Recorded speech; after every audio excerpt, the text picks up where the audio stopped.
What's going on, everybody? CaptainRoBear and crew here for Return of the Frostmaiden. Happy New Year's Eve, everybody. Welcome, welcome, welcome, welcome. The eve of the new year. 2024 and forever. Happy New Year's Eve. I'm celebrating over here in my office with a cold cup of milk to soothe the heartburn. I had that last night. I was up till 6 a.m. Milk of Ignatia. Everyone else can enjoy themselves because I have to be Voodoo Ranger free because I'm at my office and I must come home this evening. So unfortunately, I do not get to live as rangerously as everyone else tonight because my office is downtown. So that is not even a one sneak Voodoo Ranger for me on New Year's Eve. Not a chance, my friends, not a chance. Cops will be watching. But I'll tell you what, when I fry chicken tomorrow, I will have all of the beverages, I promise you. I'm frying all day tomorrow. I think I have 65 pounds right now. I don't think I'm going to take any more. I think I'm done on that. Oh, it sounds All right. so good. The question though, I didn't see the picture. So buttermilk or pickle juice? Neither. Neither.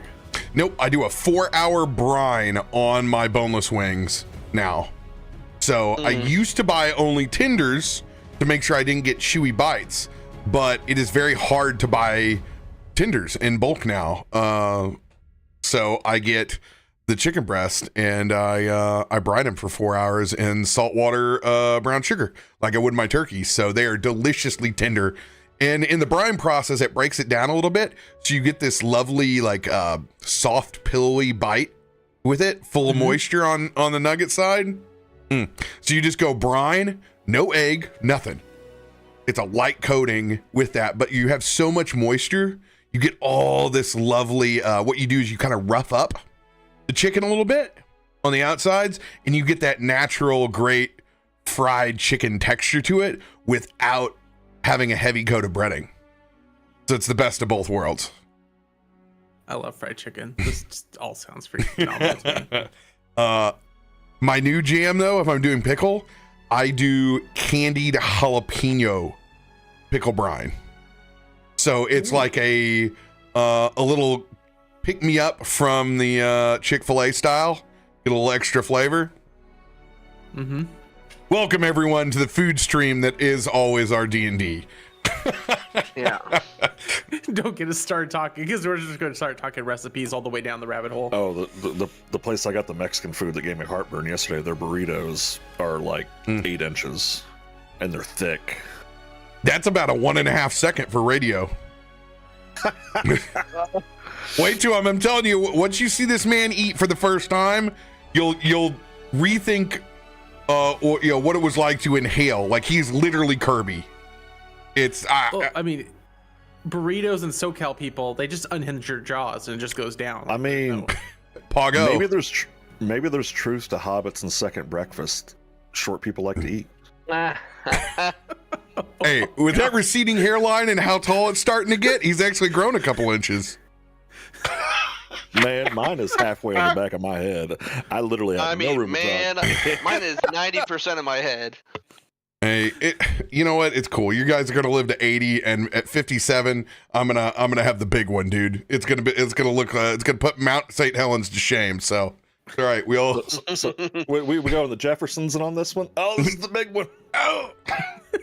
I just hope that I can go out like James Gandolfini eating deep fried prawns on a bender in Portugal with more snow than he can handle. Hey, Sounds like the perfect way to go out. Hey kids, let me tell you what, if you're overweight and you have a problem, you're gonna go out early. Don't do it, kids. It's bad for you. No. And when you get older, I can't even like I have to avoid eating spicy food. I don't know how people with real problems deal with it. Like I'm like, oh God, my hip. Oh shit. Oh, I got a Charlie horse. I need to get some more vitamin C. All right, so let's go with that story right there. So I have a slightly, I mean, it's got like a 2-inch lift on the pickup. Like, I got a full-size truck. I got out of the truck and put my back out. Yeah. I got out of the truck to get the dog bed for the dog because he wouldn't lay down in the back seat. And then I am hobbling back to the truck to get in to take my wife over to the bank. And I'm like, oh God. And the whole time she was in the bank dealing with her stuff, I'm sitting there pacing the lobby of the bank back and forth. I must have looked like someone's trying to rob the place because I just was pacing back and forth. Getting old as a bitch, man. What can you My say? getting old story is ever since I messed up my ankle, I asked what happened. They're like, it just happens around your age. I'm like,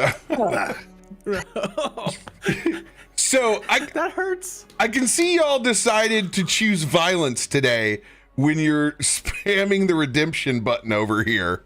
The first time it didn't give you a coupon code, it was the sign.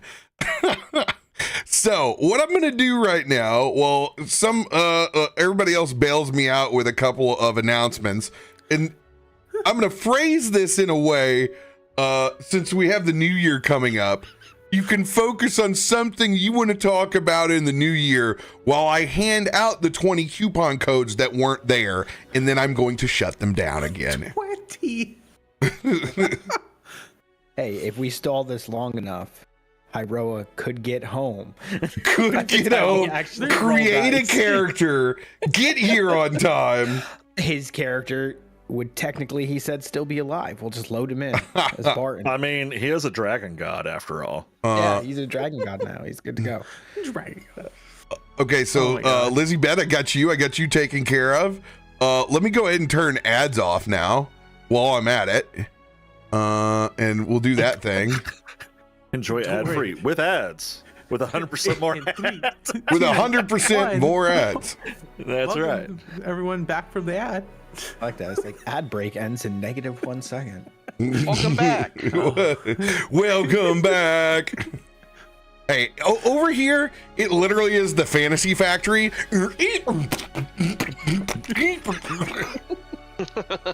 Literally, that's what it feels like.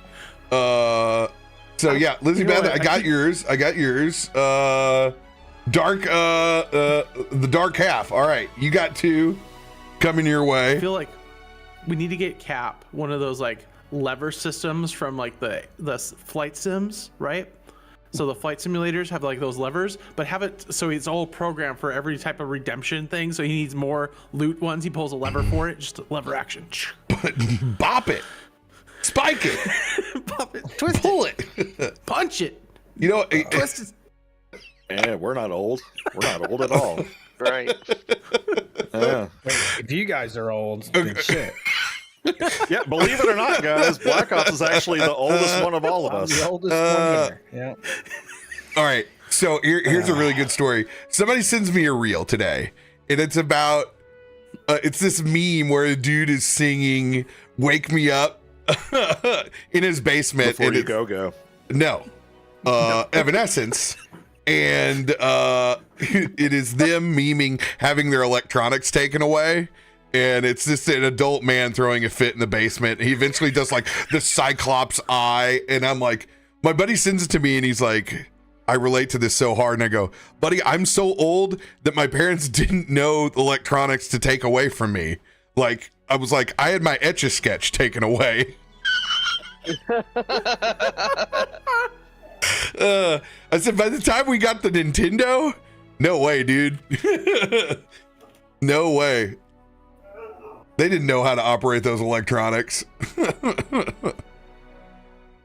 had handheld games, by the way? You remember those suckers with the batteries in the back end? Oh yeah. When you're too broke ass to have an actual Game Boy? And you either had up, Technobolt. right, or left. You only moved like one square, and that was it. Had the little football game with little red dots on it that ran back and forth. Batman Returns was a good game off of that. I'm not gonna lie. Like, That was probably the best one of those. it was a really good handheld. The Ninja Turtle ones were excellent as well. I mean, anything was better than NES and Turtles, man. That game was so God. hard. That game was the devil. Yeah. You know, the real deal, like, about it, like, you know, people go back and visit and they're like, oh, this isn't so bad. But it's like, you know what the deal? It's just not fun. It's not. Anybody who picked it up wanted to play Turtles Arcade, and it is the last thing from Turtles Arcade. That's the main problem with that game. Yeah. It set the standard for this amazing co-op experience, and then everybody who got this game was like, dude, this is dog shit. Shredder's Revenge. That is a good one. The most recent Turtles game. That was a fun game. Oh, yeah, because it reminded me of Turtles in Time. yeah, it's literally just the spirit of the arcade game. It also has an excellent in-game, by the way. My nephew loves the horde mode of it, and it's like a randomizer that eventually takes you through multiple bosses with conditions all the way up to Shredder. Like, I was very impressed with the DLC, and Casey Jones is OP as shit. It's not even funny. He is. It's such a good character. As I fill in these last coupon codes for everyone, does anybody have anything they want to share for 2024? Open floor. I actually do, for a change. Let's go. I usually just focus on RPGs, but I jumped around all the time, and people are just like, man, we can't ever focus on one thing. I've officially decided that I am going to just focus on Baldur's Gate 3 by itself and just do D&D stuff between doing stuff with Cap and stuff on my own. And I'm doing a twist on it. Each day is going to be a different character. Good guy character, one day. Bad guy character, one day. Another one where a chat tells me exactly what to do, I have to do it. And then one where whatever I roll sticks. 0 re-rolls whatsoever. Honor mode. Yep. Love it. Dude, I love that for you. And everyone's behind it. They're like, dude, that we haven't seen you this happy playing something in a while. I'm like, dude, D&D is life. My wife even said that to me the other day. She's like, wow. Ever since I was a kid, 1996, Final Fantasy VII has been my favorite video game all time. Baldur's Gate 3 has taken its place. Oh. Oh. Wow. Yep. It is. It is because it's got more replayability. I love. 100%. Everybody loves the Final Fantasy stories, but at the end of the day, this has just got so many angles on it, and they keep adding more. Like everybody has a good ending now. Oh my god! And there's going to be more classes, hopefully. I love that. Yeah. All right. The biggest thing for me is like I'm finally getting I got my blacksmith's forge set up, so I was able to make Christmas presents this year, and I was able to I'm starting to get all the skills back that I've like lost over the years. So all about squaring and drawing out. GG's, man, picking up a new skill. Love it. When you learn, the ways must teach me. Forge your balls. I'll give you some hooks for them. So everybody else, you guys all got your redemptions, and I think I got like 15 codes into the bot. If it's okay, yeah, bot's loaded. Awesome. Have fun. Ready, everyone, buy them now. Wipe them out again. I promise when this break is over, I'm going to sit down. I'm going to do like 6 hours of code redemption. You guys are very welcome. Thanks for watching and lurking over here. We love you. Trust me, I'm just a huge butthead whenever I have to load them in at the start of the show because I have no other time to load them in.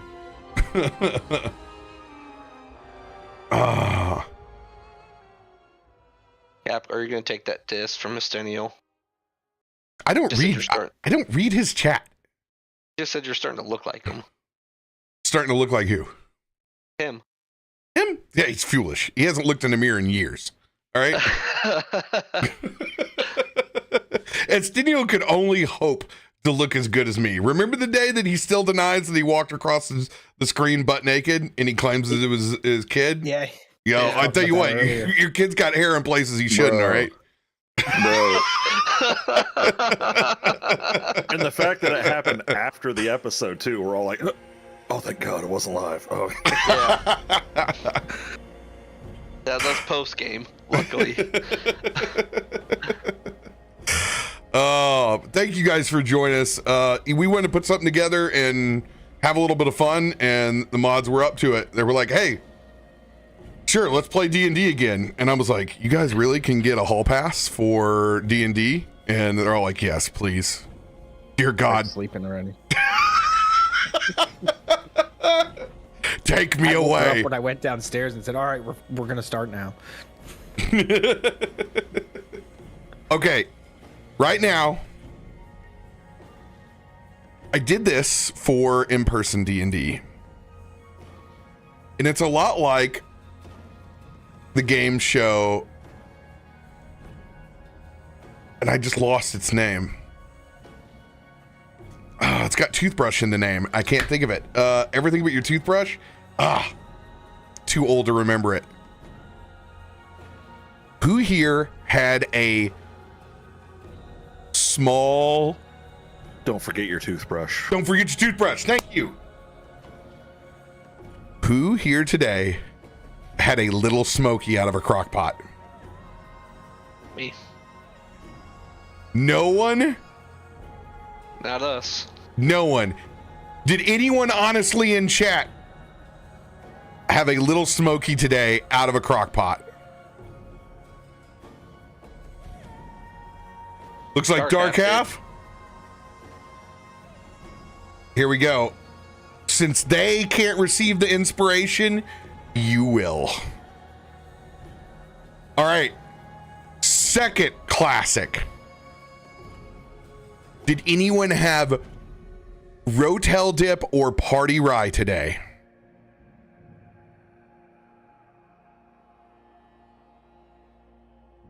That was rough. My day consisted of a Panera sandwich. So if that's not on your list, I'm screwed. Oh. Are you guys about to go 0 for 3 on freebie? Probably. It's not a holiday here. No holiday food. You guys missed out on sauerkraut and pork here. Oh, all of the classics. Okay, I'm gonna throw down hard. Did anyone have French onion dip? No, I did. No, I did. No, I did. I did like 3 hours ago. And forgot. There's some Smiths in the fridge right now, actually. Congratulations, Zero. You are the owner of a 1d12 inspiration. You want to mark that big boy down.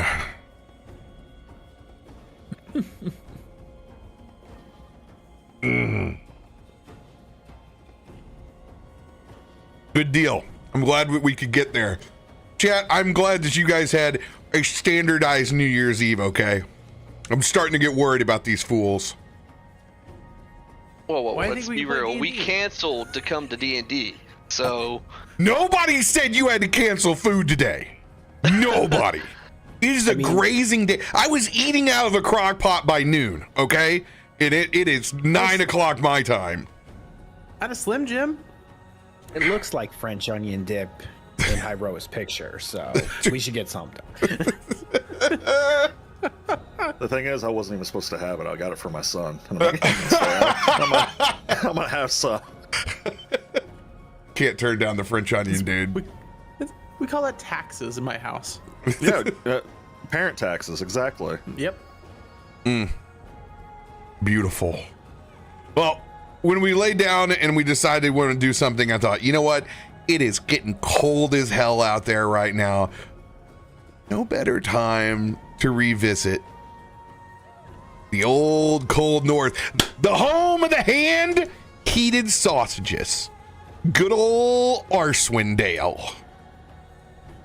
And of all the places to go visit, I think it's time to go back to a little town called Bremen. With an old frozen over lake 100 years after all of the calamity and the rise and fall of the Frostmaiden, now at a newly constructed tavern, I need everyone to roll a d20.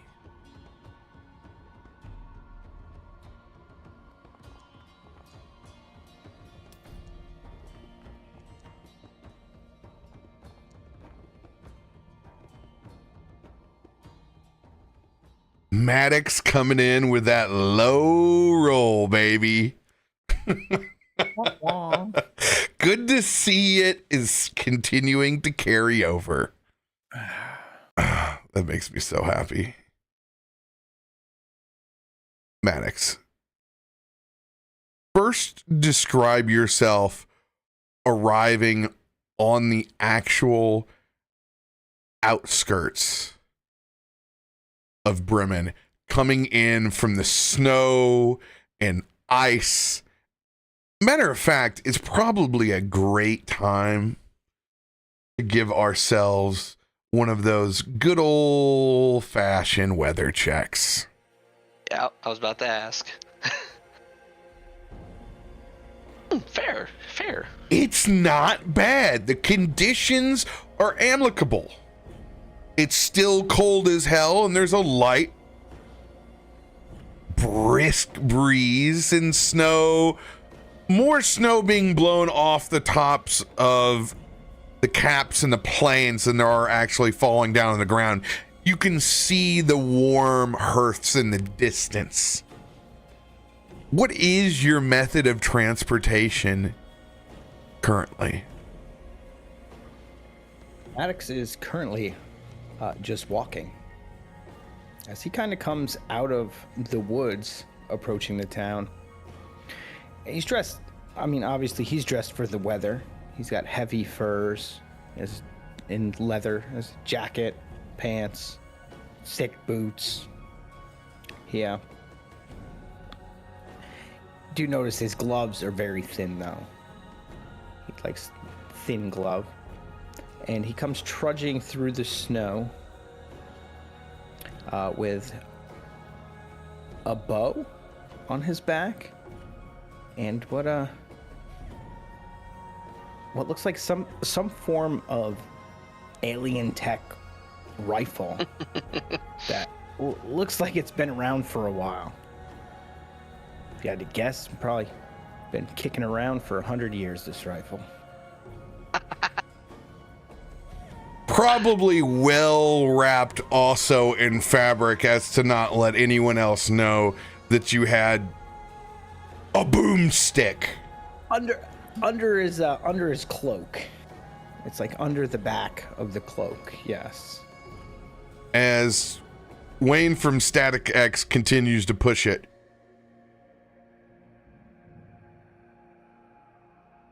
Yeah. He's just trudging through the snow toward that tavern door just to get some warmth. Maybe something to eat. It's been a long day of hunting, you know. Nothing to show for it. Go ahead and roll a survival check for me.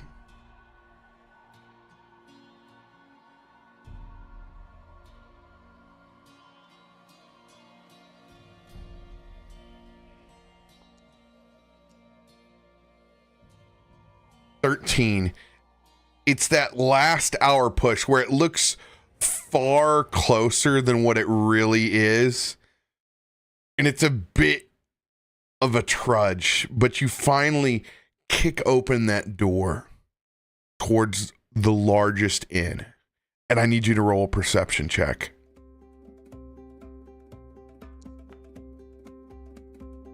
$29. You can't help but notice over this massive hearth that's behind the bar that there is this taxidermied sea creature with a huge plaque back behind it as it's positioned in a side profile when the door opens up. Welcome to Slappy's! And swings back as this Dilophosaurus seems to be taxidermied and also the proprietor of this space. You get a good waft. There are several things in this room that smell delicious. You can see there's actual hearth-fired pizzas and garlic bread, roasting pork, sizzling cracklings over the fire that drip down Yukon Gold potatoes that are laced in several Dutch ovens below. There's even some really, really rich cobblers that are starting to bubble up over at the side. There's a lot of individuals back behind this thing working these long wooden poles like a pizzeria, rearranging things. There's some hanging smoked sausages over in one of the soots. But in the very far end, there's a cauldron. And it stinks. It is awful. It's like the cauliflower that's been brought to the party. And it's just this brown, bubbling stew with one really, really decrepitly old man stirring it. Tavern is packed. It's like a snow day in the Midwest. Everyone is in a festive mood. It takes you a second to check your own calendar, but it is winter solstice. And folks are celebrating the beginning of a long, cold winter.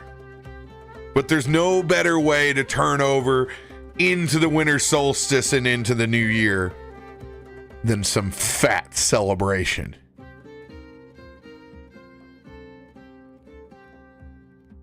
Over on the band stage, describe yourself, Locos. Locos, lute in hand. You see a smirk come across his face mid-performance. He winks at everyone out in the crowd. Hello, darlings. As fire goes from his fingertips as he starts to play a very metal luting sound. Go ahead and give us a performance check. Oh yeah. 29. As he plays, it's almost like medieval Metallica coming through on his lute. Oh, never mind you, darlings. We're here for a good time. On the stage and off the stage. Anyone that wants to see me later, just come by. And as the window opened, someone was trying to throw some trash out the side. Some just hot water. A snowflake comes in and it lands on Locos' arm, and all you hear is a tss, tss, as it instantly melts as soon as it touches his skin. Locos, I want you to roll a deception check.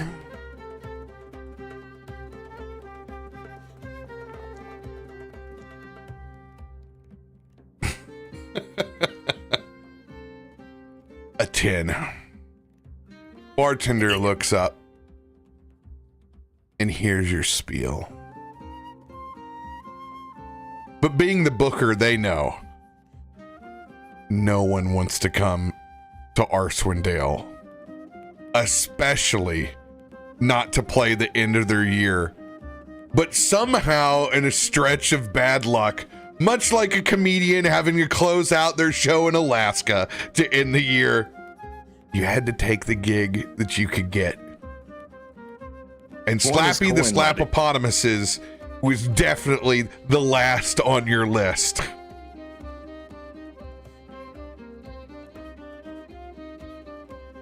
Describe yourself, Sage, as you sit and listen to the entertainment.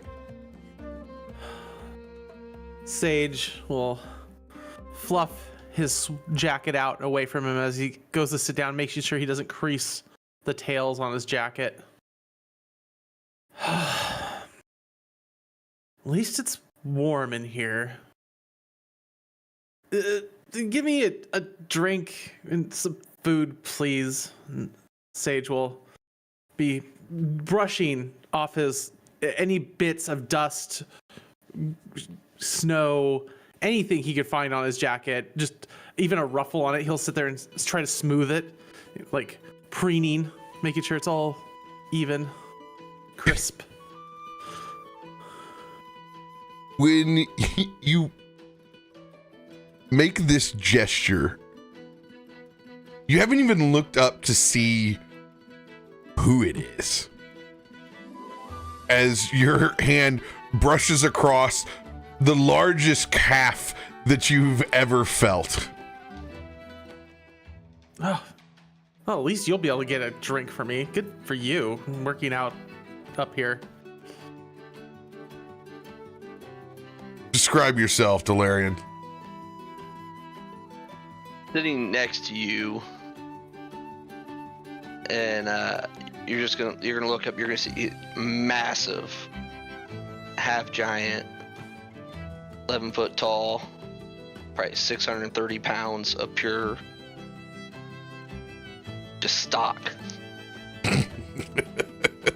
Meat. and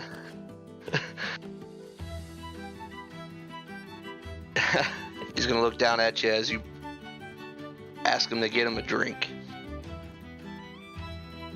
He's just gonna grab in the end of his two fingers and then set his drink over on your table. Good boy. Good, blue boy. You very good. Thank you. I'm Sage Tendari. You probably heard of my father and my grandfather. And anyway, you're quite warm. Do you mind if I just kind of use a little bit of your heat there? And Sage will kind of curl up a little bit right next to him, just kind of like using the body heat. Like, he's got his drink, he's got his body heat. This is perfect. He's just gonna kind of and go back to eating his like 2-foot drumstick that he has. Not so much a drumstick as it is probably an entire half side of an ostrich. We've been roasting it all day for you, Delarian. What's you gonna let it get cold for some fancy cat? It's quite delicious. You haven't even pecked at it yet. You can't tell me it's that delicious if you haven't gotten a good-sized bite on it. I can tell I've seen your chompers before. You usually eat the cartilage and all the nasty bits. Even worse than Kota, he's come back for that godforsaken stew that we have to make, all because some heroes 100 years ago said it was the best thing that they ever had. Smells like cauliflower, potted meat, and ass. Yeah. Smells like what I left in the toilet. I resent that. Is over in the corner another giant musk ox dressed in traditional warm furs and hides with his curled horns and his rather awesome hat that I love so much. Several earrings and a large gold rusted septum out in front. I particularly enjoy the stew. Just because others don't have a respect for the musk that we do, doesn't mean it's bad. Some things just have to be fermented for a while. And I just stick my whole bovine maul right into it. Once you concerned what we put in that thing, you could be eating it. And he just sticks a single finger up. I do not wish to know what is in the stew. I only wish to trust my nose. Seeing the snout go into the stew, Sage will slip underneath the table and put himself on the opposite side of the giant from, just in case anything gets slung his way. He doesn't want to be wearing it. Galarian's gonna actually get up and walk over to Kota in the stew. He's gonna dip the ostrich into the stew, take off a big bite. Yes, gravy. Use it for gravy. Constitution saving throw. Will do.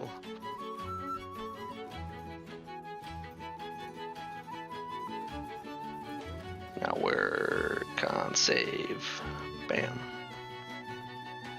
Ah, Hit him. yes! Hit him. Yes! As it should be. Mr. Stew lives up to its fucking name.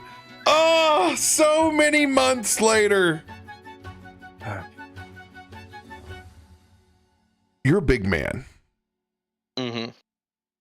You have some capacity to hold.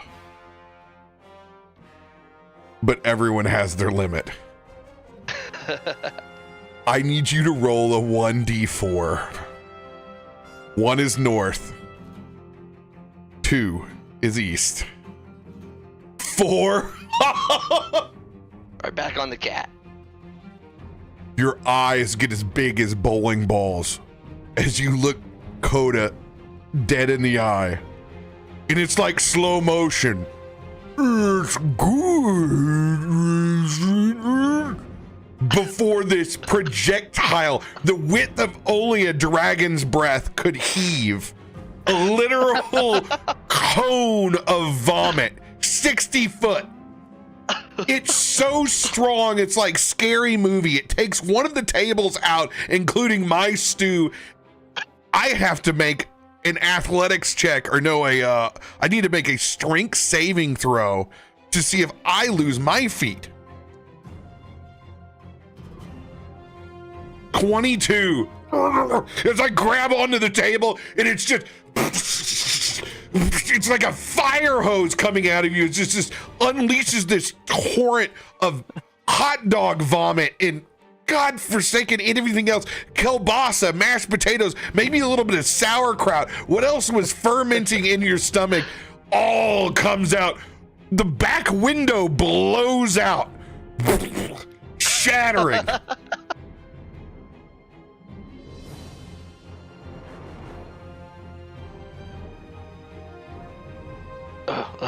Sorry. I guess it's not for everyone.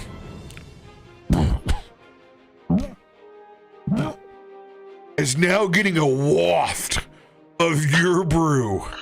Kota is going to have to make a saving throw. Kota has the dignity to swallow it a couple of times. Excuse me. As he just doesn't even go out the front door, he takes his massive body and leans it out the busted window and just puts his head into the snow pile.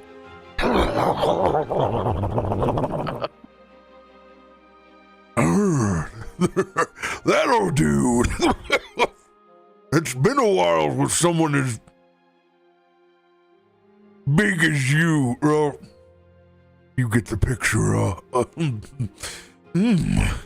There is a smell of musk ox and Jotun vomit that is particularly vile, that is swirling inside this room. Just the sight of this, I need Constitution saving throws from the rest of you. Bartender auto fail.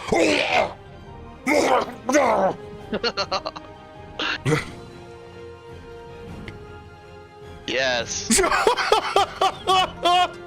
Yes.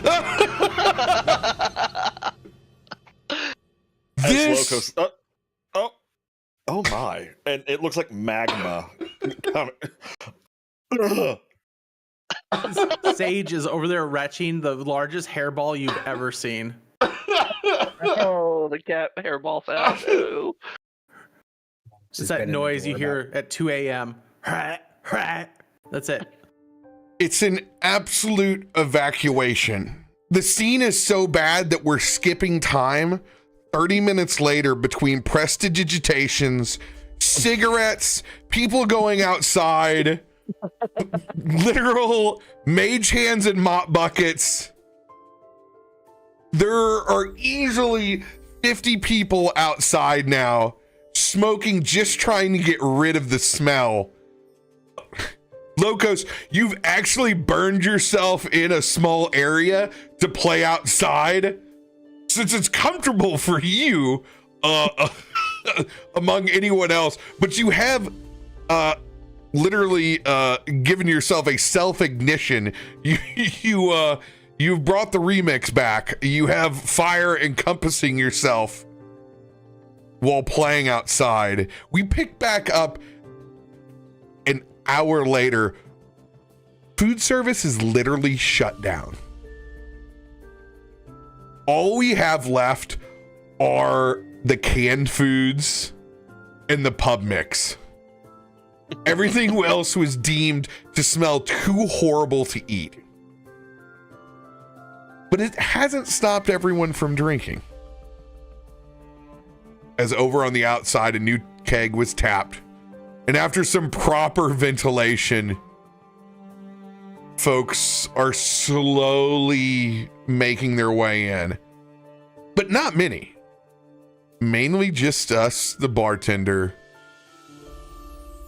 and a handful of the staff right now. Everyone else preferring to stay outside for a minute.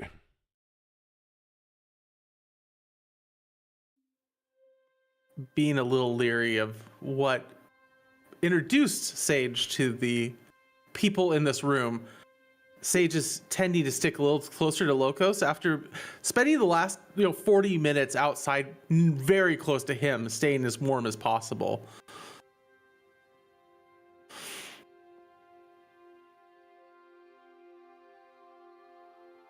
Locos drinking a wine at this point, red, obviously. My. Aren't you a dapper number? I mean, one always has to be presentable whenever traveling. You don't you appear to get on and dress up when traveling as well? I must make my adoring fans like what they see. As you see, he's wearing tight leathers akin to the Goblin King, David Bowie style. I do see you are showing off everything imaginable, yes. Oh, there's more to the eye that these clothes hide. But your attire is to die for. Well, thank you. My family, we shop at the finest of stores whenever possible, and Baldur's Gate and Waterdeep, we were able to outfit on the road north. They're quite suitable for traveling. They're not the greatest if you're hanging out in town, though. Being very good. Here, they're perfectly good. I guess that you could say that, I come from a living hell. Heard of Kenya, perhaps? I don't believe I've been to a place like that, no. Is that on the Sword Coast? We'll say yes. Oh. It's quite cold there as well. Cold? No, definitely not. This is... My grandfather and dad made a journey north at one time, so I'm just having to do the same thing that they forced everybody to do. So, when Oh, what you're would a that be, good hero, sir? you have to go everywhere. So, Oh, do trying to- tell. Oh, well, the Tandari family. Have you heard of my family? Salvador Tandari. You know, he mean- fought against Severin, the dragon cult leader, 100 years ago. I'm actually not aware of their existence. I apologize. Oh, I've just been Well, you so might have focused on my performances. well, Sergio Tandari, my father, he also fought. You know, he was a savior of the Dragon's Rest and friend of Renura, the dragon. There, no. Maddox, roll a perception check.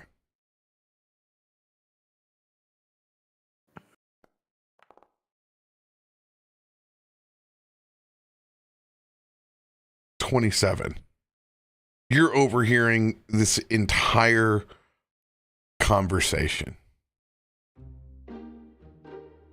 And you don't understand a word that is coming out of this tabaxi's mouth.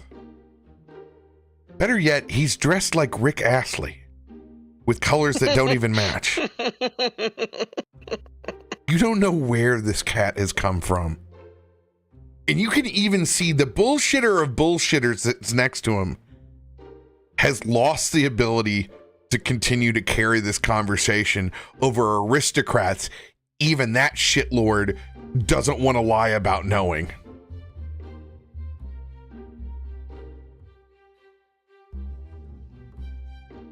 I'm gonna walk up to the table.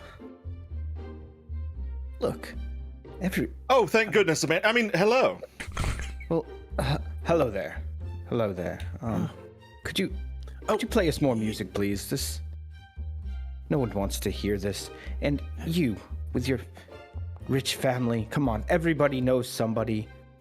This whole place, this tavern, like my great-grandfather was part of the ones that killed the Frostmaiden, and they were friends with Slappy over there. Oh, awesome! You work here. Please, I would like to take a drink. What he's having? Looking at my clothing. Do I look like I'm dressed to work here? I mean, you said you're here. You, some owner. Why the Slappy hell something. what was that sound? Oh no! Are they gonna do that thing they did earlier again? Sounds like he's rutting. Is it rutting season? Could you go outside if you're going to do that? It smells bad enough in here. You look over towards the berm that Kota rubbed the rest of the mixture of stew and vomit out, and you see this massive white moose sticking his head in,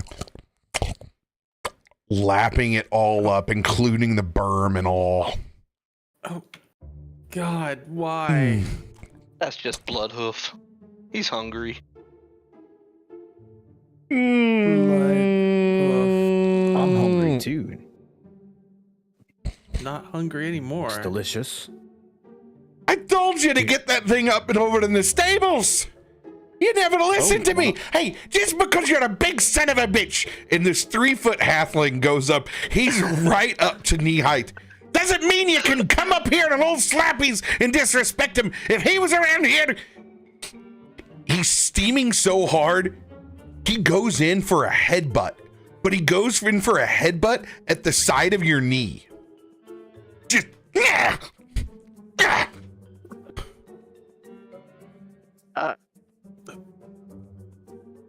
He tried, he doesn't fit with the other horses and the other oxen in there. It's a 2. It's a 2.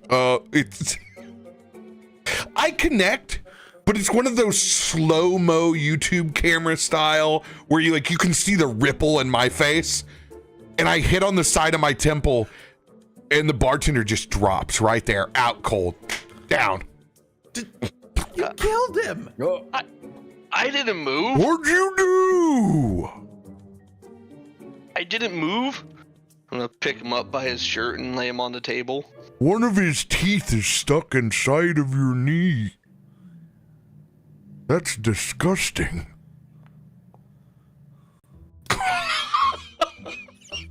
Maddox! Bartender goes down. Maddox sneaks over to the bar, reaches over, grabs a bottle.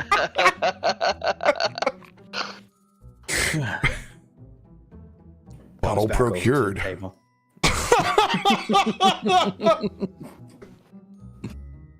You're amazed, Locos, at this tooth that is somehow unable to actually pierce the flesh of Delarian, but he has enough of it in his own natural hide that it's just stuck there.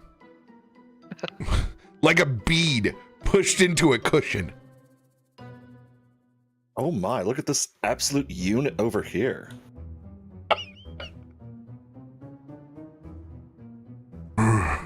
He's gonna look down at his arm. You're right. Delarian. Fine. Kota is gonna take the time. Come on, Bloodhoof. Back to the stables.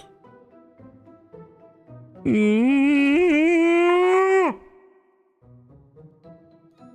you get back, Kota, arm wrestle.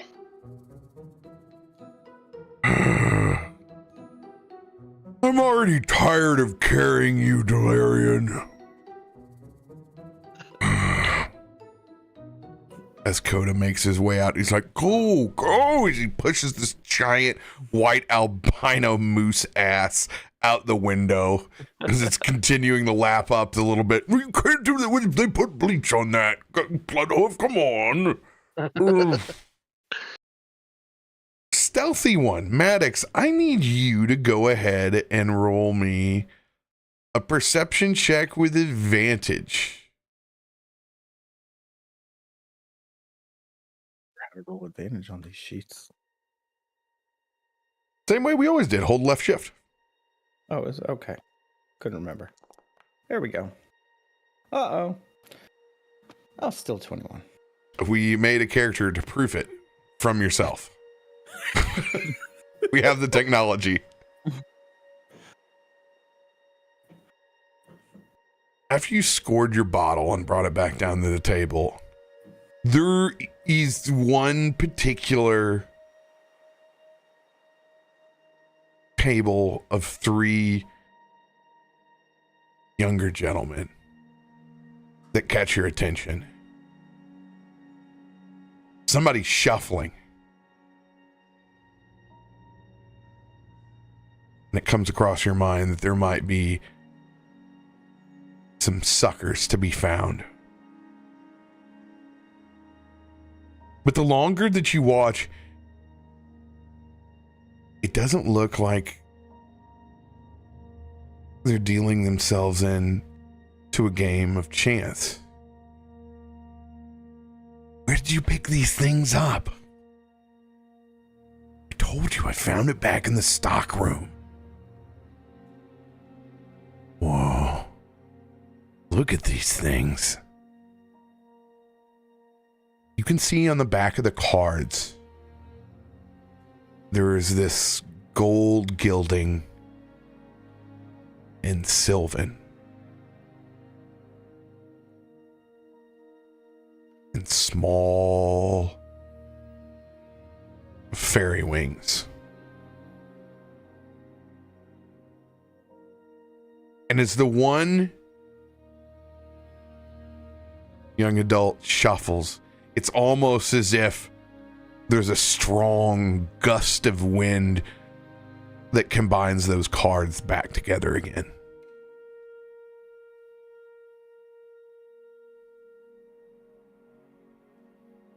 And he sets the stack in the middle of the table. I want you to roll just a straight D20. This is a nat 20 situation.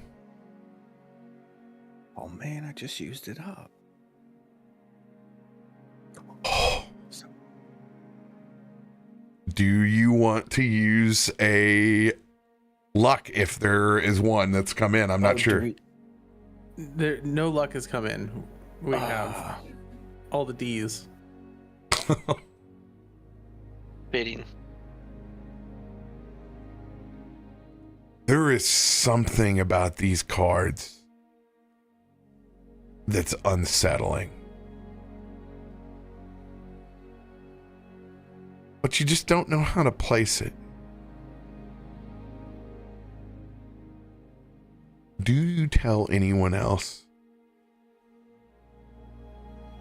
at the table, or you continue to drink by yourself?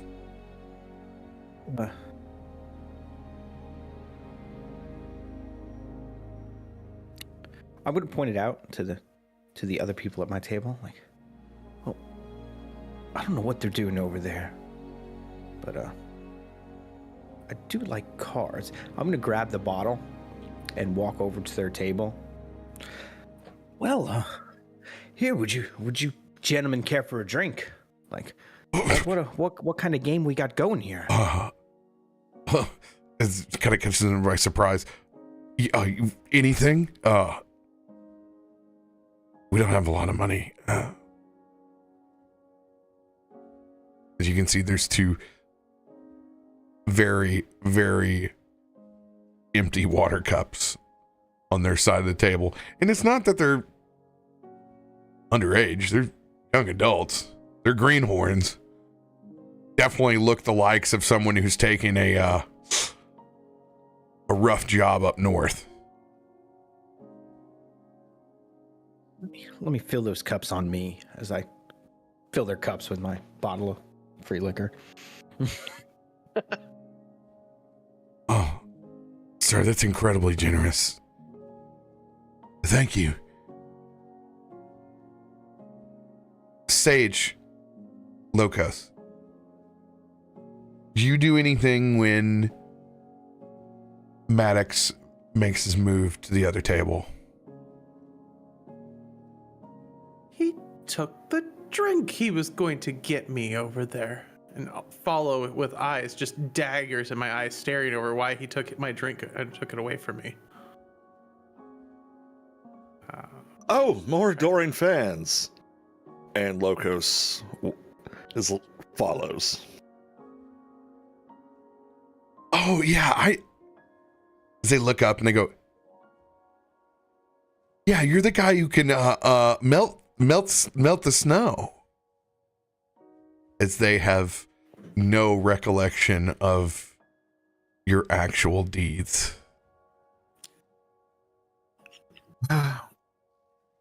Well, darlings, it's not the only thing I can melt.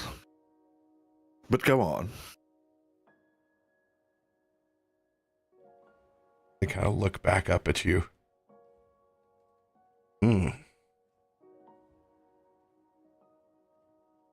So, as I was saying,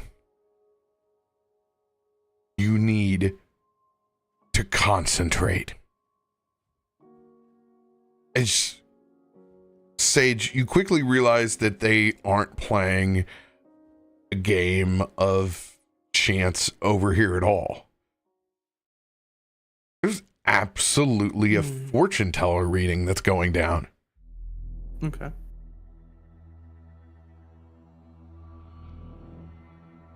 You need to concentrate.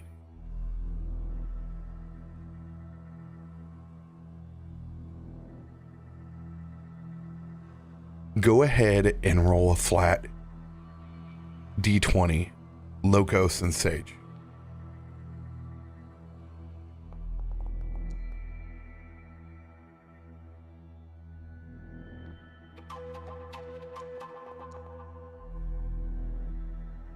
Do either of you know Sylvan? Yes, I do not. I do.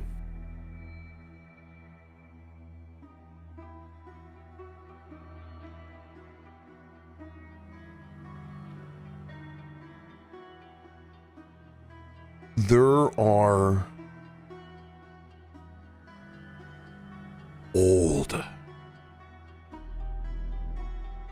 Fey inscriptions on these cards.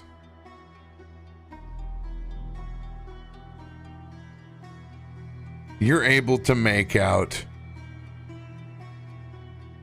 a handful of names. The Comet.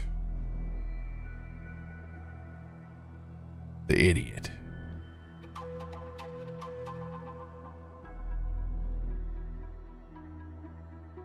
It all seems to unravel like slow motion. All right. I'll do it just like the old ladies in the market do, okay? I need you to concentrate. Think about something you want to come to fruition. And just as he flips over the moon card, Sage, you realize that this is a deck of many things.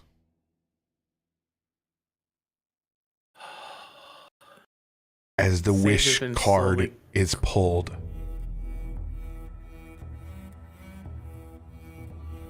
as the other greenhorn holds that moon card in its hand, it's like slow motion. I wish things were like the old days. You know,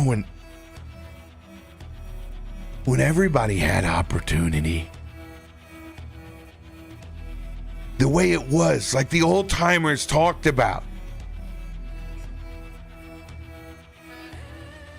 I want the adventure. I want Sage will purpose. I want to be grab part of Lotus's hand. something. And just start squeezing as this is being said.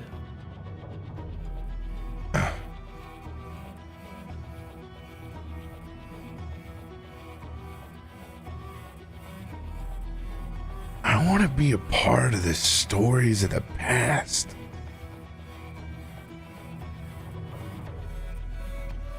You see this card slowly begin to unravel in this green and gold fayish flame that whips up and across from it. And for the faintest of moments, you feel as if you can hear small,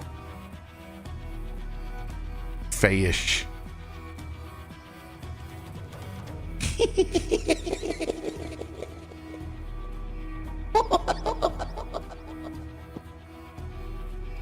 as that card dissipates and wind kicks in.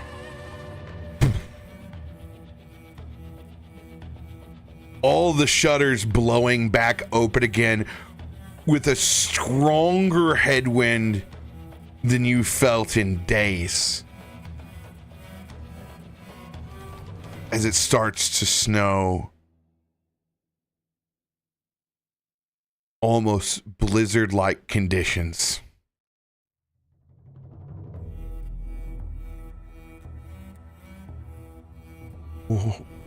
What's... The fire immediately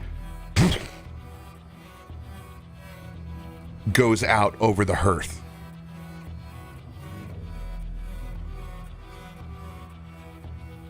What's going on? I thought this is a fortune reading. What did these cards say? He reaches to grab another card. Sleight of hand versus sleight of hand. Sage.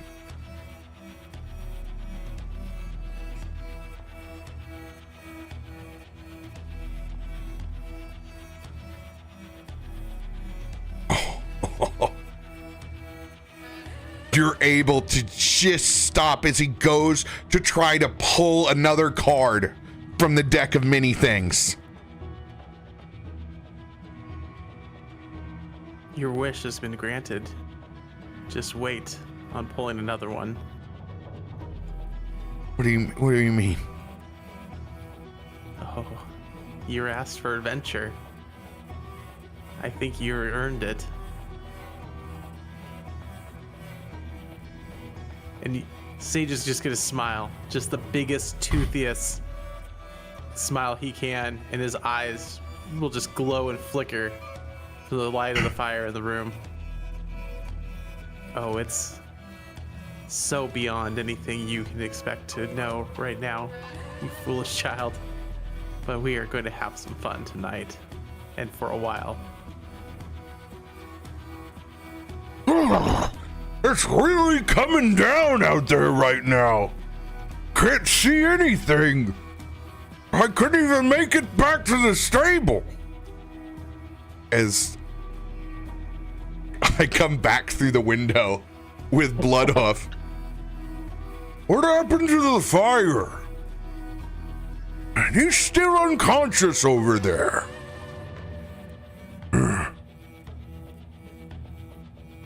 He hasn't moved. What did you do now, Delarian? Headbutt my knee. Oh. I go over and I pick up the bartender. I put him back down, back behind the bar. You could have at least even moved him. I had him laying on the table. As I push you on your back as I make my way over. What's everybody looking so concerned? Are we playing cards? As Kota's big hand reaches out to go grab one of these cards. Sage will slap his hand. Just no. What? I just thought it was nice that someone brought cards my size for once. These I like cards. So these are magic cards? And Maddox is going to reach to grab one. As They are a so much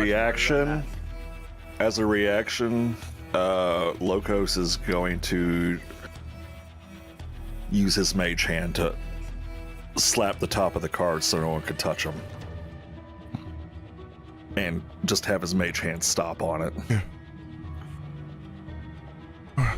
What's gonna happen? What's gonna happen? As they look towards you, Sage. You made a wish from a deck of many things. I don't know what that is. You don't know about the Fae and granting a wish from the Fae? No. Well, let's just say the Fae don't always play in the way that you think they will. Give more than the guts to win. Is going to be much more than what you think it's going to be.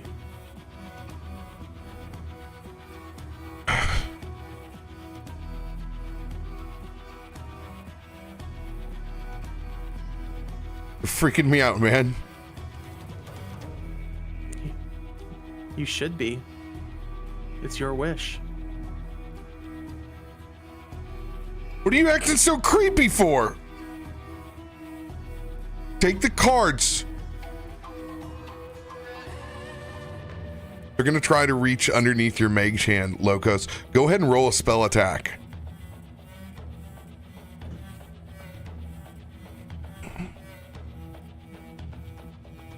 Just add the modifier on it. Oh, that's right. You don't have the it's listed, but you don't have the spell attack button. Right. It's a plus 11. So it's a 25 with ease. No, I added the plus 11. That's a 13. Oh God. Yeah, Well, he rolled a 2. in a struggle, in an absolute struggle, you still come out ahead on their advantage roll.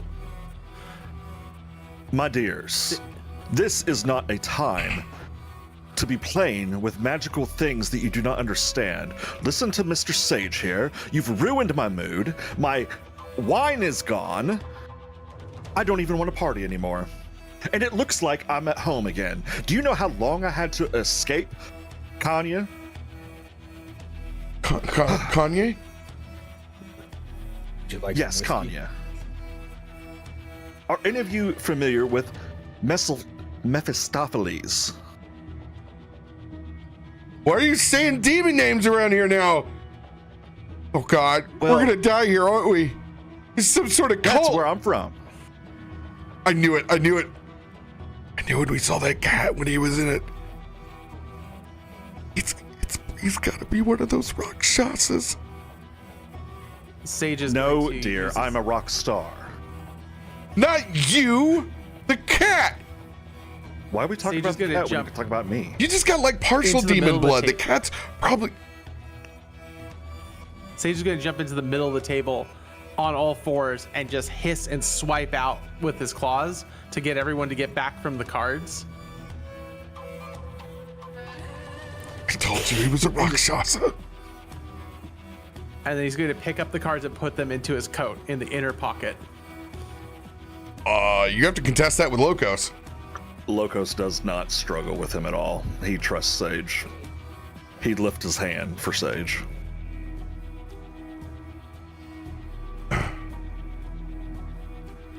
We're going to put these away for now. The damage is done. And we will have to live with this wish. I don't even remember anymore what I said. I don't even remember anymore. Why is it so cold? Why is it so cold? I need wisdom saving throws from everyone. That's my good stat.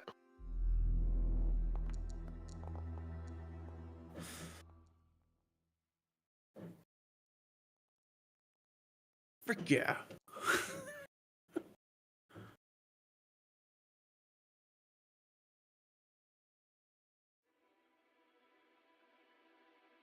Even the moose. Oh yeah, the moose. Even the moose. No, Kota. He's a smart moose. He's a smart moose. And I'm a musky ox. Stay with me, Kota. Maddox.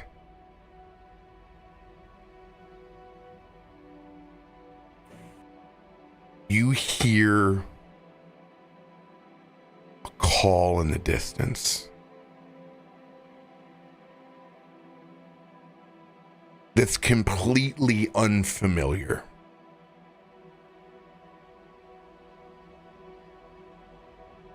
Yet, it's like getting back up on top of a bicycle as well. Something that you've always heard old timers describe, but never hear yourself. As your eyes glaze over,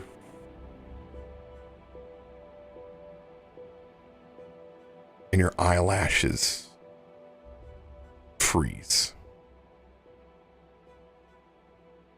That siren song and rhyme of the Frostmaiden holds you in place.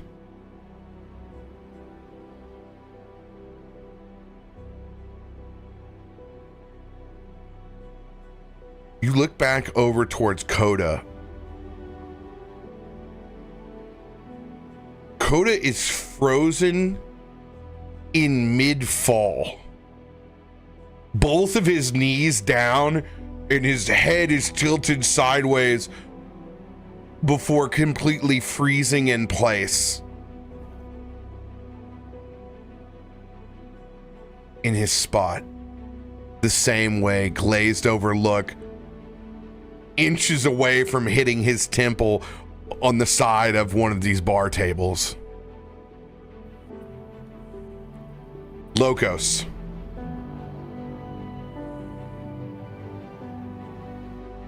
While not frozen, you are slowed like you took a dart in the neck. You have your basic faculties, but everything is in slow motion to you. Only your outer ignition of flames of Phalagos keeping you in this sustained state.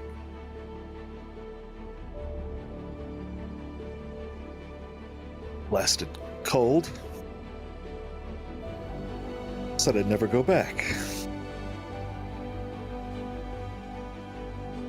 Delarian. Even with your Jotun strength, you can feel your muscles binding as that legendary rhyme of the Frostmaiden undeniably rings out. A small bit of blood tear runs out the corner of your ear and freezes like an earring.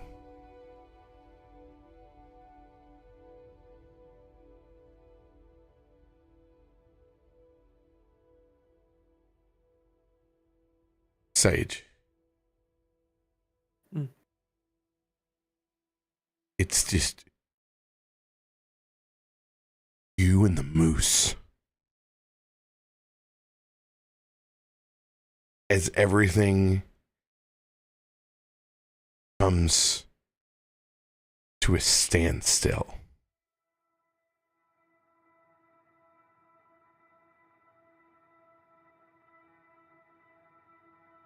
You look over towards the two greenhorns.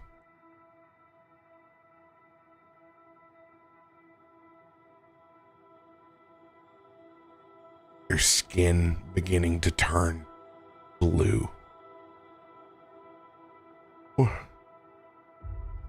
What's that sound? I can't get it out of my ears.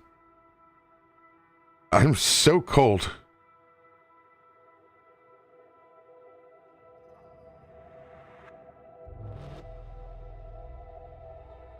I'll, as fast as I can,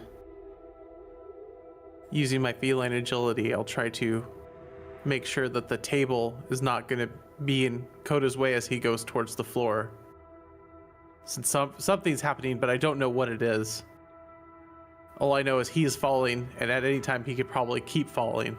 So I want to make sure he doesn't hit his head. And I'm going to try to take Locos in the middle of everybody and try to shove everybody around him, because I know he has a sense of warmth that I've felt warmed by. So I'm going to try to make him the hot dog in the middle.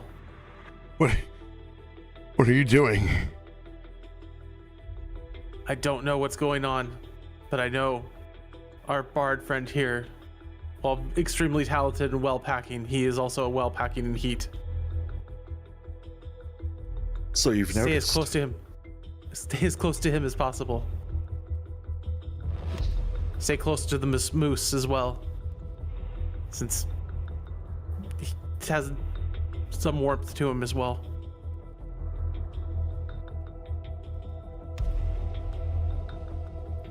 I'm so cold. No, stay in here. Sage will just keep pushing everybody in as tightly as possible as he can between Locos and the moose, and just trying to make sure everyone stays as close together and as warm as possible. I can't get this ringing out of my ears. Just focus on my voice. Stay here. We're here. We're not going to eat the chili, and we are here. Everything will be fine. Just breathe and stay warm. Rub your arms up and down your body. Just everyone stay close together. If you can, get under this giant's furry back hair or cloak or something that he has here. Just stay here. Bloodhoof goes over to you, Delarian. Oh. Just rubbing his fur up against you, can sense that you're in some sort of distress, but can't seem to do anything about it. You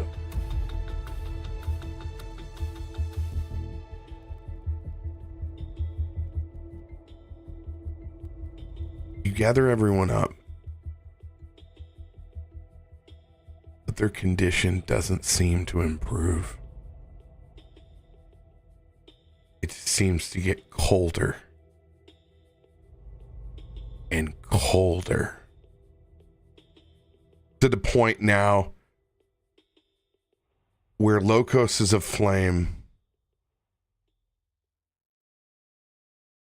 but he's not really even able to speak anymore. The other two still turning blue. They all seem to be losing it piece by piece.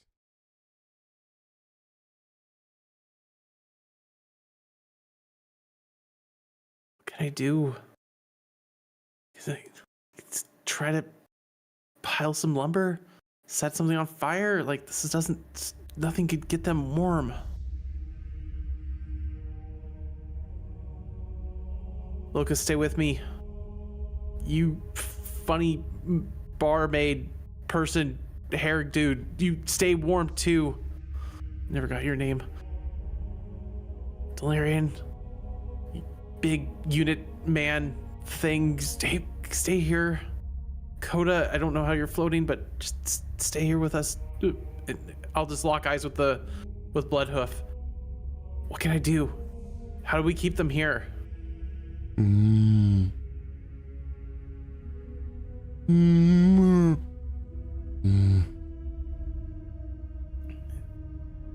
Just kind of watch what Bloodhoof is doing and seeing him nuzzling Delarian, and I'll just keep trying to get everyone just close together, around Kota as he's there, frozen air, and just trying to make sure everyone stays warm. And I try to shove them and wake them and talk to them, and touch them, and make sure that they know that I'm there. Make sure that there's another voice for them to hear. I'm here. We're still here. Everyone is in the room. No one has come in. Everyone is safe here. Make sure you come here to my voice.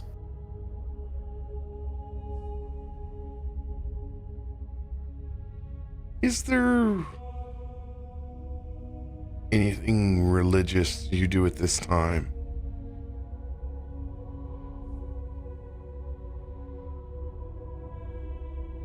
As I watch everyone get colder and colder, Sage will sit down on the ground, reaching out his arms and trying to hug in what he can with his little scrawny arms. And he'll try to focus on his meditations. And he'll try to focus on his training and try to believe in what the dragon would do. And he would try to focus on that.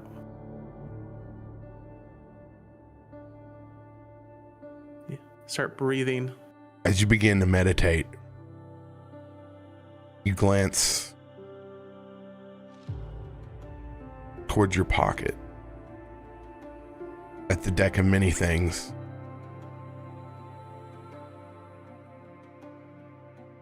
And you focus yourself back inwards.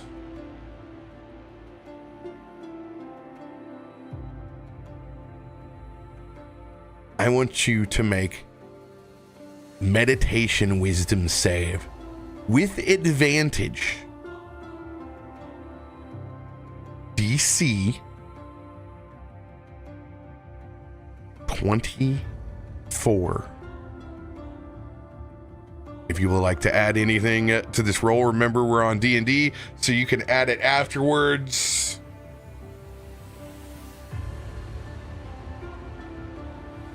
So we can add afterwards on D&D. Yep, you don't have to preload everything. Okay, so we have a little bit of everything,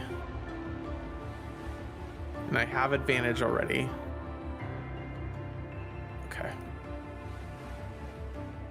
Left shift, advantage, wisdom, save. I do know like 3 luckies got put in there. Yes. 13 and a 1. Oh my god. I feel like a lucky should be rolled first, because I feel like you need to get that higher to get to a 24. Locos can't speak, but you see his eyes keep darting towards his arm.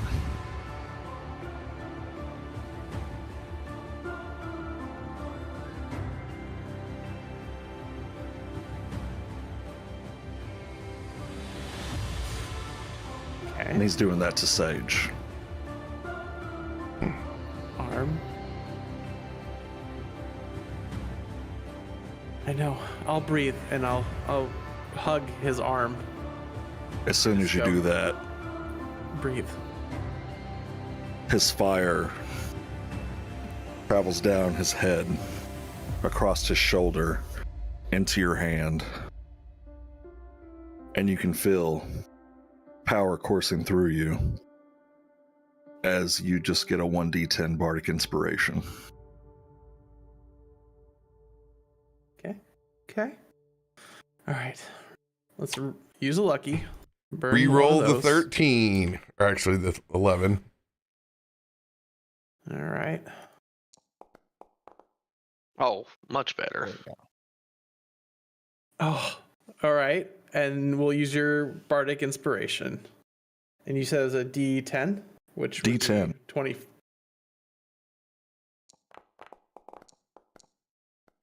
Ooh. 30.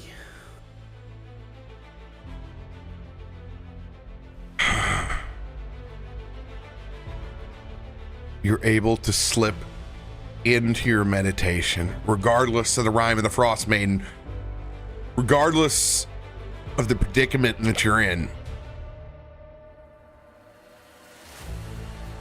Pulling yourself inwards. You concentrate.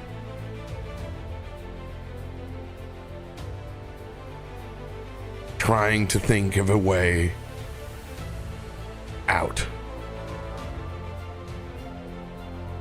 But everything seems to be getting worse before it gets better. Is even your grip on Locos begins to draw cold.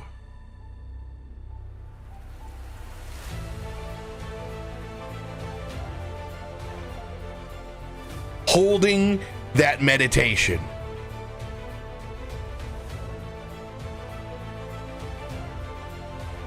is there anything, one last attempt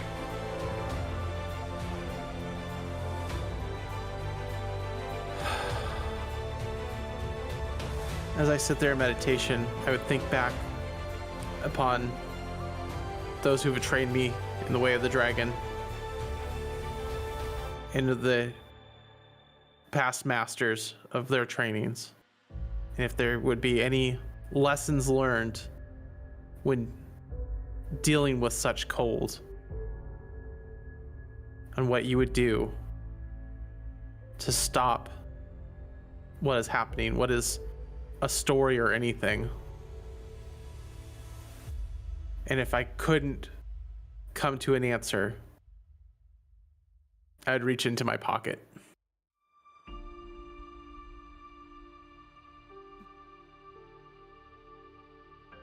Fight to the last, never give up.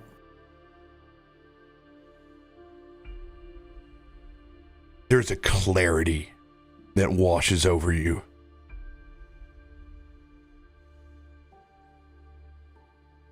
And as you open up your eyes, you don't hear the rhyme anymore. Your meditation, your focus is on something so much stronger and worse. As you see through the window, this severed head goes rolling in. Slowly, bit by bit, everyone that you have gathered, it's like they collapse into the teepee that you created. And it's at that moment you realize you've gone far further back than 100 years with this wish. As you look over and see these claws and two hands reach in and grab those two greenhorns, as you just hear screams as they are ripped out. And as you see their bodies pulled from the side, literal lip, you see this creature engorging itself outside the window. As you look back at an ancient creature, one that hasn't been seen in a very long time. As you stare back into its face,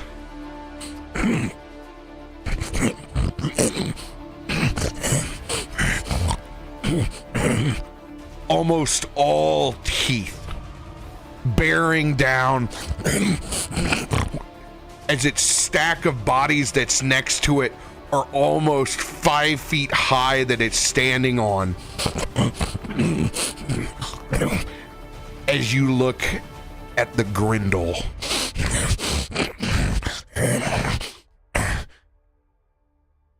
and you stare back out to where everyone else was outside,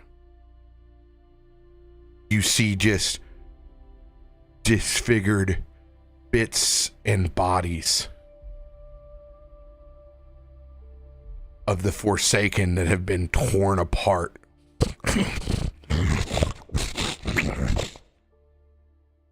By this ancient creature.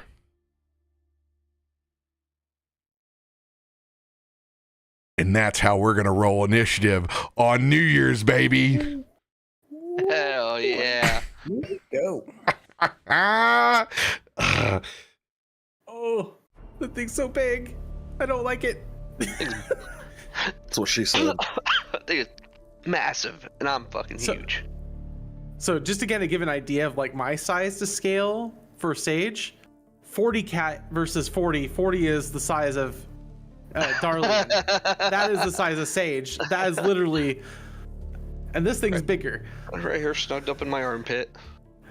Yeah. Oh, and look at these little horror shows of undead these Forsaken are. Yeah. Mm-hmm. Yeah, good times. Good times. They're about to climb out of your TV like The Ring. We're going full Beowulf, boys. Oh, when you said Grendel, I immediately thought Beowulf. Oh, yeah. 13th Warrior, let's go. Antonio Banderas. Frostmaiden got decapitated again.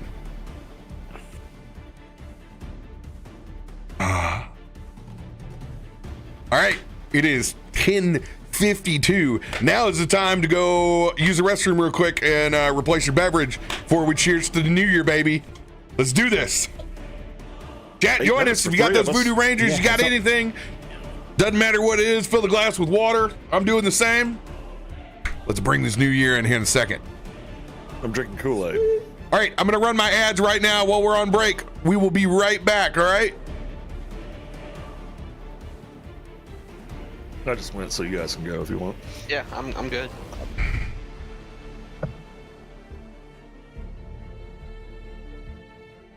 Nothing says D&D like an androgynous tiefling bard. I'm too sexy for this, for Icewind Dale. Too sexy for this tavern. Too sexy, it hurts. By the way, as usual, it's vomiting. That's all we ever get. It's just, Yeah, Bro. fitting, very fitting. Just I tried to opening work scene. in as much stuff as I could. We got Mad Hatter's deck of mini thing, Fade deck mini things in here. And the Slappy laugh. chill- The laugh. The slappy chili. We got When I heard the Slappy laugh, Chili. I'm like, oh crap. Yeah. Had to be done. I'm like, where's the fairy? Where's the...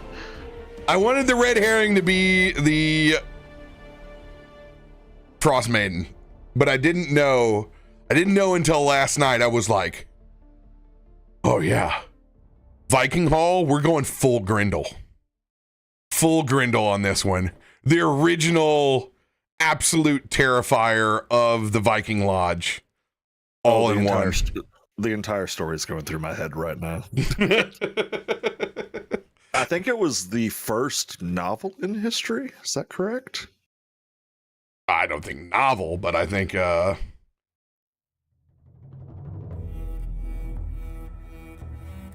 know, it's one of the OG tales. It's the oldest piece of English literature. That's what it is. It is the English oldest literature. piece of English. Beowulf is the oldest English book.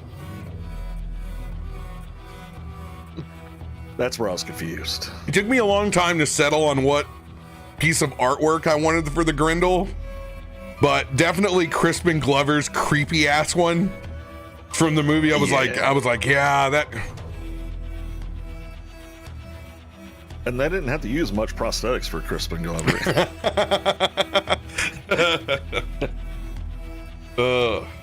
I've read stories of how he was on the set for Back to the Future, and I'm like, he was the Grendel. He's the Grendel. Yeah, the Grendel. Yeah. I guess I can move the Frostmaiden's head out. Maybe, who knows? Maybe somebody bowls with it. I don't know. 5 minutes for us East Coasters. Ooh woo. Yeah, I was not expecting the Frostmaiden to get beheaded. That caught me by surprise.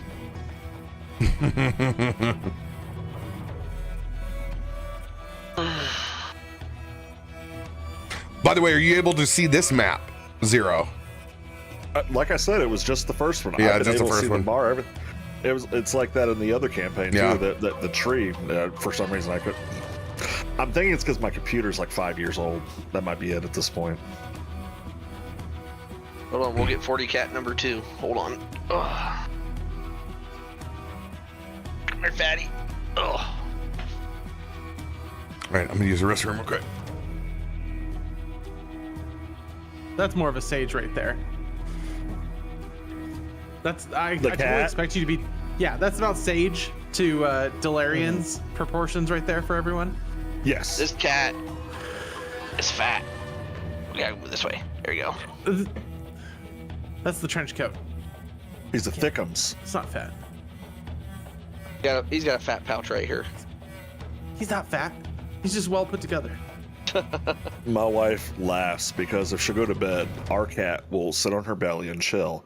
The moment he hears me come up the stairs to go to bed, though, he stops, gets off her, and waits on my side of the bed. Because I'm his human. He's stocky. He's a floof. He's a cute floof. Oh, the scritches. Oh, the scritches. Oh no, whatever will we do, guys? We're all up on the Grendel. And this is where I'm like, thank goodness I'm not a caster. Again, I'm not either. Actually, I do have some spells. Do you have cast iron? I have ranger spells. Oh, Actually, both hands shady. I actually have cure wounds and all that. Oh, 3 minutes for the Eastern time people. Yep, 3 minutes and 2 seconds.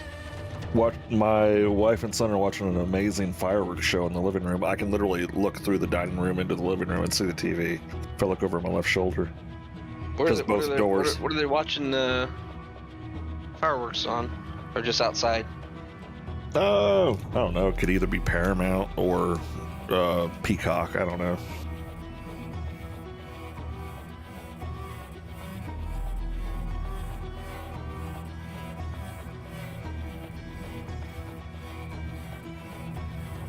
Two minutes for the East Coast. Yeah. Well, it's not even 9 o'clock here, and my poor dog is like already panicking from the Aw. fireworks show. Poor I convinced him pupper. to come underneath the desk, but he won't do it. I said it in the pre-show, but I think some of y'all weren't here. Our Walmart has a sign on the doors: "Don't shoot fireworks within 300 feet of the store."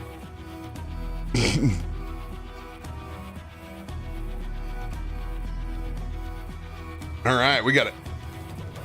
1 minute and 15 seconds now.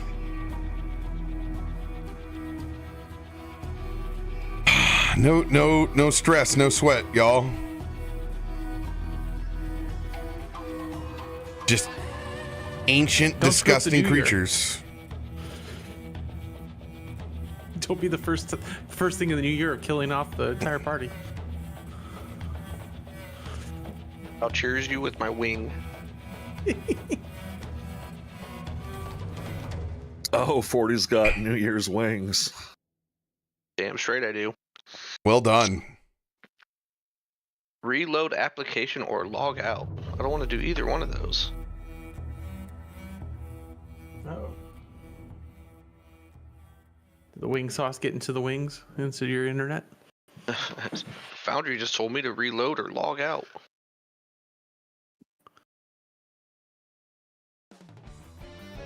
$50 seconds. Hi, Roa. He said the TV is 10 seconds delayed. Here we go. 5, 4, 3, 2, 1. Happy New Year! Yay! Cheers. Cheers, Mose. So we gotta do this three times. 3 times, baby, 3 times. Yep. Happy All New right. Year's, everybody. Happy New Year's. Let's roll initiative, shall we? Dude. Let's. Word. First roll of the new year is Oh yeah, there it is. a 2. A 2. Ah, more 2s. Let's go. How do I roll? There it is. The moose! The Moose 20. Oh, so bad. Oh my god. Oh god. Sure, I don't have any. Oh my god, it's a horde of undead at the top. This is bad. Wow. This is so bad. Well, the moose did nat 20, though. The The moose did it. Oh. Mother All right, of God. Do we have We have relentless? 5 relentlesses. We have 5 relentlesses. I'm by where the I way. need to be. So Loco Sage. Yeah. I want to use one. Sage would also love one, please. I'm a +8 with advantage, and I got a 19. I'll stay where I'm at.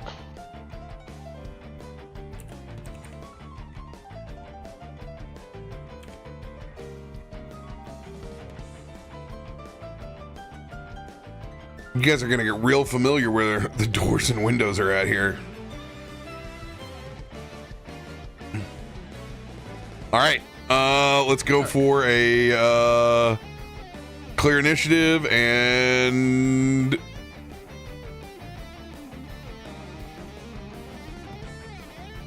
I improved by 1. no. Why is it always this way? Oh my god. Hey, don't put that on me, Ricky Bobby. Okay. Hey. Okay. That's a little better. If anyone needed to get a high roll, it would have been Logan. All right, so there's a window right here. There's a window right here. There's a window right over here. There's a doorway here. And another doorway here.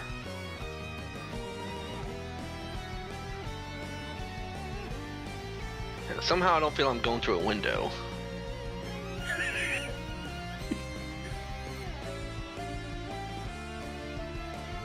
To the window, to the wall, till the sweat drops down these halls.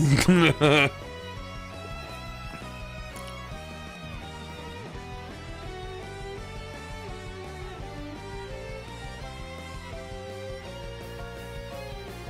guess I should look at my character sheet, see what I can do. Oh my god. Oh yeah.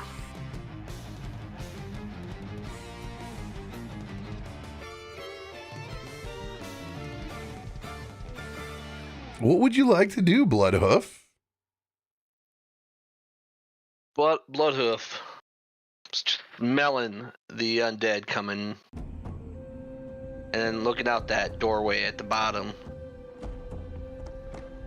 Is going to charge. It's 40 feet. Smack that one.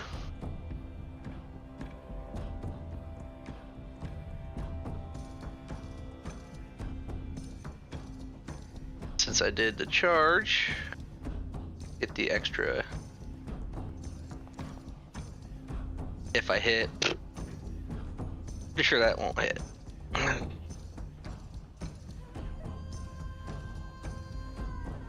12 just hits. Oh my god, it does. Okay. Yeah, well, they're undead, so Not a lot of defenses there. 16, and I get the charge.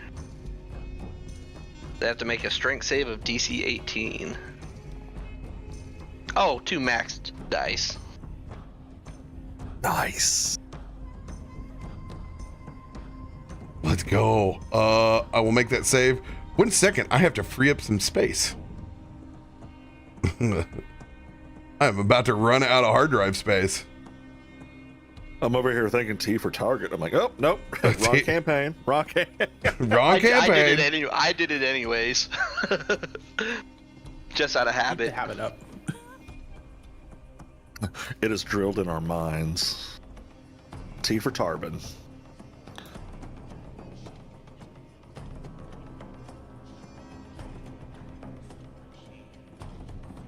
One second.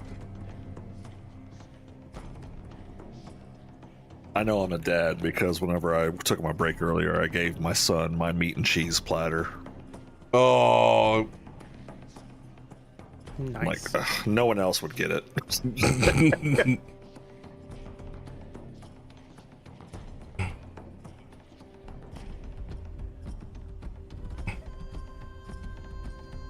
My kiddo's staying up till midnight local time here, West Coast, so I just authorized 4 extra hours of screen time so they get to play all the way to midnight. oh, what a saint. So here's Everyone a can sleep tomorrow. my trash bin won't open.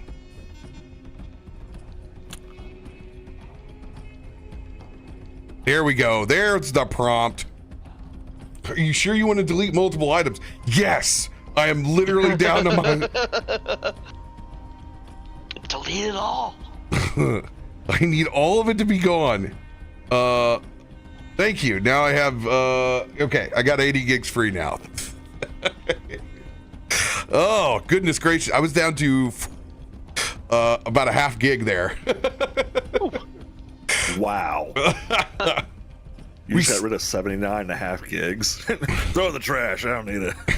It was hey, when I get redundant files that I know are redundant, I'm like, okay, I can go grab those over. Whew. All right, we preserved the recording. Now I don't have to combine this damn thing. Oh, it's the worst. All right, this guy's got to make a strength saving throw. Yep, DC 18. Yes. He is knocked prone.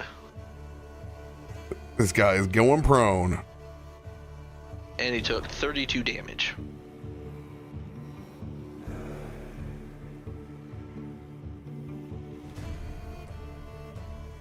There's my damage button. Oh, yeah, this thing, DTD. Moose gores and just destroys this thing. Oh yeah, you see him just charge in, and he picks it up with it's just speared right, impaled with the antlers, and picks him up and throws him off to the side. Let's go. Then he's gonna hoof attack the one to the other side of him.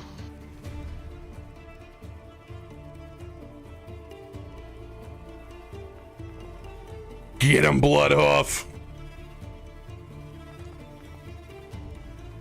For another 18 damage.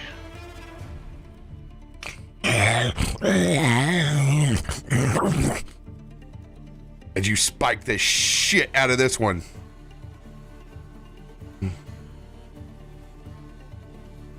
That's Moose. That's Moose Knuckles' turn.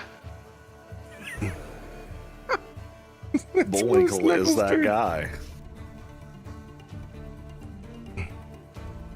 All right. Undead all the way up here. It is going to crawl and wreathe through this doorway. It's going to take a swipe or this window.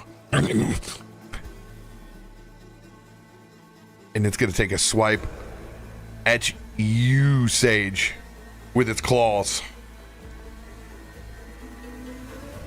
Oh yeah. Oh yeah. 10 slashing, 3 necrotic.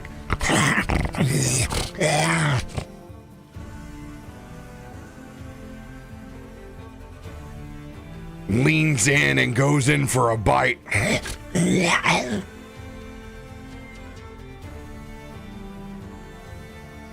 15. Be a miss on that one. Let's go. It will stay there. End of its turn. Sage, your turn.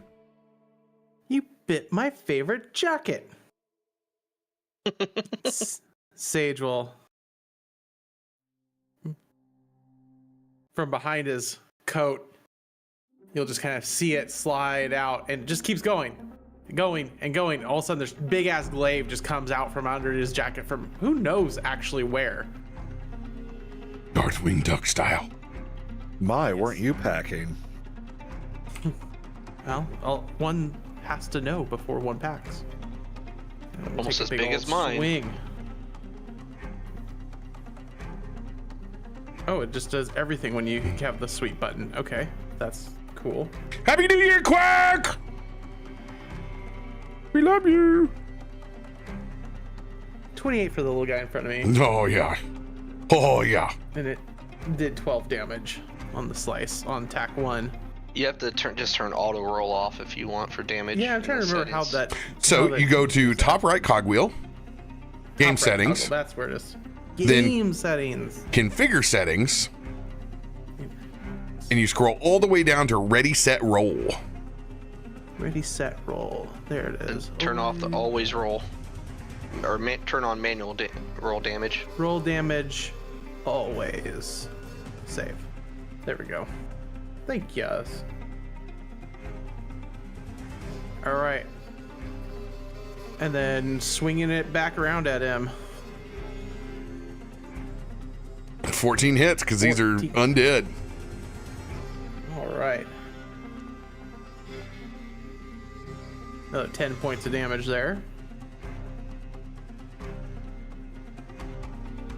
All right, we got 12 on the first, 10 on the second. It is barely holding itself together. And then we'll bring around the other end of the pole arm.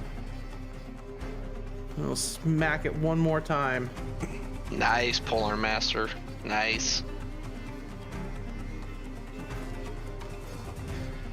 need one more. What? Holy shit! You rolled a 1 and got 9 or 10. Jesus. Oh, because it re-rolls once. Is that? Oh yeah, re-rolled another one. Okay. Yeah, you got a 1 and it gave you another 1. I was like, oh, I got 2 ones. Yeah. All right, another 10 points. That's it. The bludgeoning right down on top of the head. Slash, and a split. It just barely has a bit of life left. Sorry, I'm trying to display the damage bar, but there is a bug inside of D&D to where if I don't drag and drop it with the meter, it doesn't want to show up. No worries. So it is on death's door. Oh, okay, I get 2 actions of that. And that. Hey, there it showed up for me.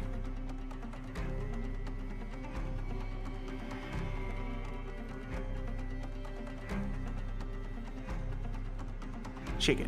Shake it like a Polaroid picture. Who knows? Anything else for you? Yeah. I do not believe I have any more funness for this turn. I think Sage would try to tuck away behind everybody, knowing that there was a big creature and seeing the teeth, knowing what's behind this guy, probably coming through the window and being the smallest creature in the room. All right, Sage it'll take would an try attack to of. tuck behind everyone. All right, Yep. attack of opportunity. 24.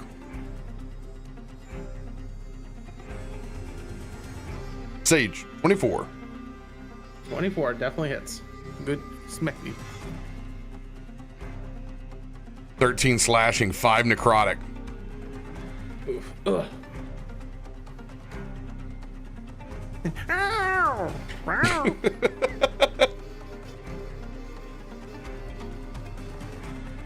This zombie is going to head straight towards La Moose.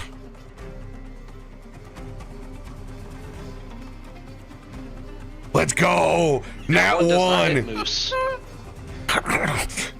Swings around, misses. The moose gives it the antlers. It begins to gnaw on the top of him. End of its turn. Oh. It's just a zombie horde on poor Bloodhoof. Here come the claws. Oh yeah, that hits. 12 slashing, 4 necrotic. And it's going to go in for a big bite. That hits. Oh no. It's a moose meat shield. 16. Jesus. These things are easy to kill, but they are vicious. 44 damage. Good God Almighty. Oh, just getting surrounded.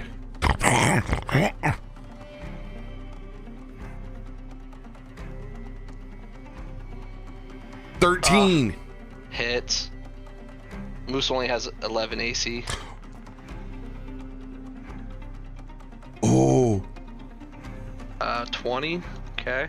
Moose needs to make a Constitution DC 18 save. Alright. Needs to make it 3 times. Oh boy. Con save. Con save. Con Let's save. go, Bloodhoof. Oh! The last one. He loses a piece of his action. Currently will only have 1 piece of his attack, and since he doesn't have a bonus action, cannot charge. Okay. As his muscles begin to freeze up. As he freezes up, they get advantage on this bite. Oh yeah, that hits.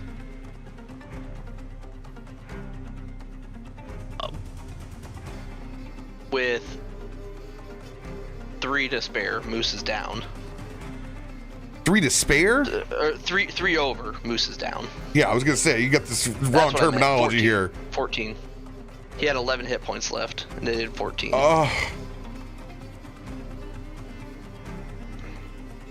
Delarian, you see Bloodhoof fall as these Forsaken begin to tear into him. He is unconscious at the door. Outside, another one of these goes racing around the outside.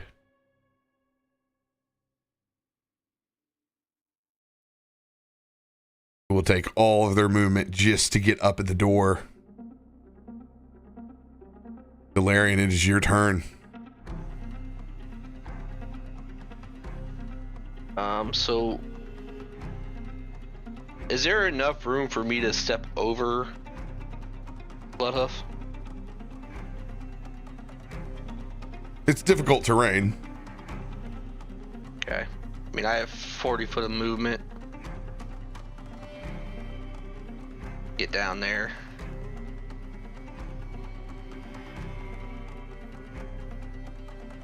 I'm gonna swing on the one that got hoobed.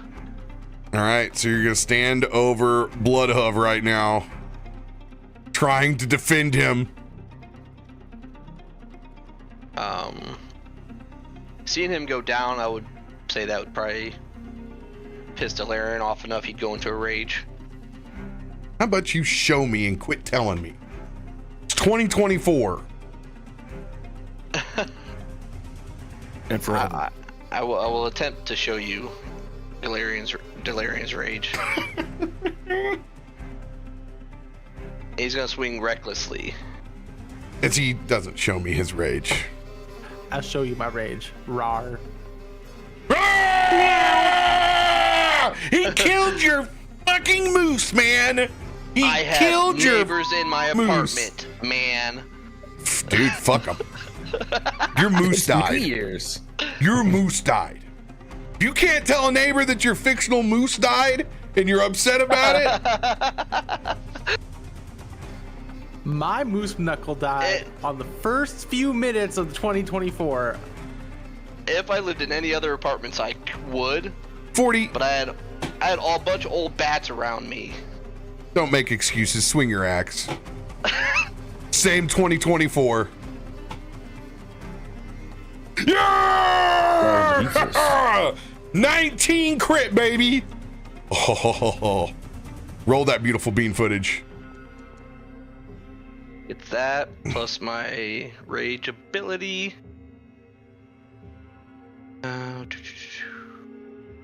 See if it is this one. It's a DTD. He just comes in. He just completely takes that axe off his back, charges in, and just cleaves it straight in half. Get you some. What's your elemental cleaver right now? We'll say it's fire. I mean, it's your choice. Yeah, fire. Fire bad. All right. I'm going to put this on your great axe now, because I can do that kind of shit. And we're gonna put. We have cool shit. We got dope shit. I'm gonna put the rage on there too. Is that a cream? He's got a raging clue. It is a cream soda. Man, I had cream soda like last week, and I was like, man, I haven't had one in so long. Your rage damage is 2, correct? Yes. And I you got believe. 1d6 of fire damage for elemental cleaver. Yes.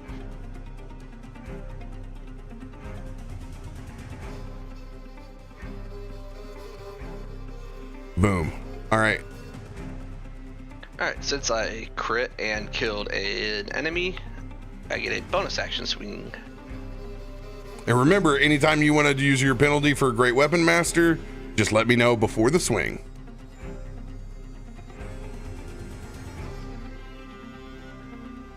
Not yet. These things are 12. Yeah, not well. They don't they also don't have that a lot of hit points. I feel. If you're gonna use it, this is where you use it. All right, I'll use it. On the easy to hit guy. I'll use it. All right, gonna take a -5 penalty. So, attacking the one to the left of me, the bottom one, with advantage because of reckless. A 21. 21 -5 will hit. So it's that plus 10. 14. 1, 2. DTD on this one. By 5. It's after he cleaves into the one in front, the axe kind of sticks a little bit, and when he swings it, pulls it back out and upswings, it cleaves the head off of the next one. And for his second attack, he's going to attack the top one. Let's go. Great Weapon Master or not? Absolutely.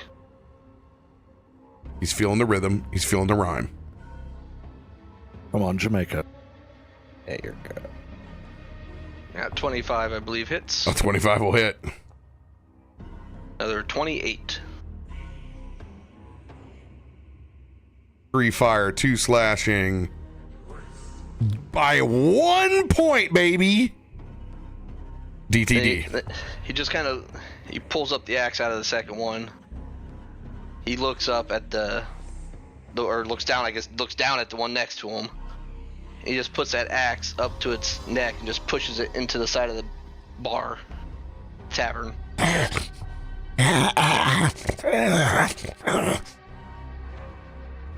And that is his turn for now.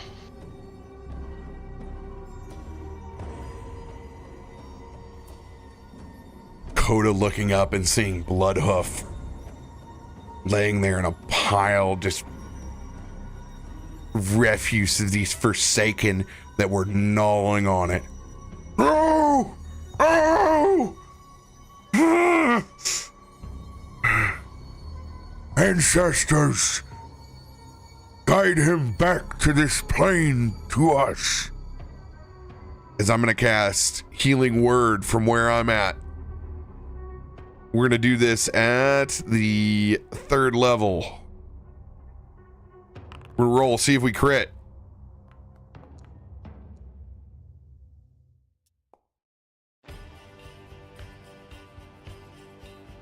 $25 points of healing back to our moose friend.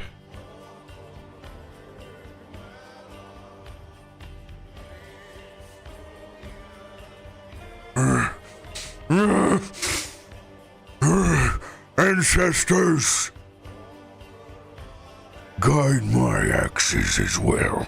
As he's gonna pull out 2 battle axes, as our muskox scald is gonna go in. Racing forwards to the undead over here at the top. Swing that first berserker battle axe.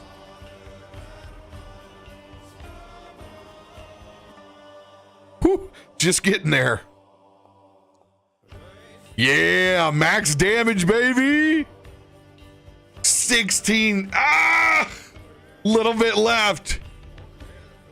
Swing my second. No. Lops the head off of this Forsaken.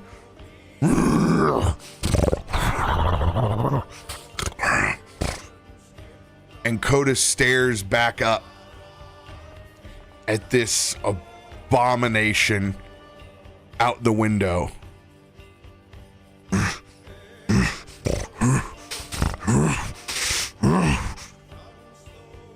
I'm hulking up and I'm going to stay where I'm at. Maddox, it is your turn. seeing Delarian kind of clear the front door path, he's going to run that direction, which that's 25 will get me out the door. Then he's going to use his winged boots to fly up. He wants to get up on the roof. Let's go. And he will also bonus action dash, because he's got that rogue point. Well, a few of them. He's going to get up on the roof to where he can look over the edge. I'm not sure if this roof is it like peaked roof or. Yeah, it's normal peaked roof. So you would go up on this like 25 feet. From up here, can he see? I'm assuming he can see this big monster. It's probably. Oh yeah, tall. it's huge. Yeah. So he's gonna get. Oh, he'll go to like right here, right in the middle of the roof.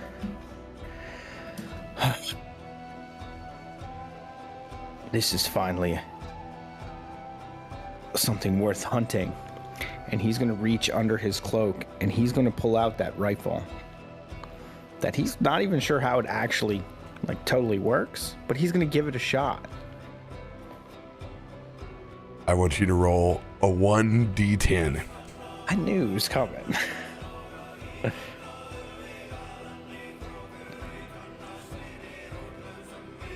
Got 5 shots.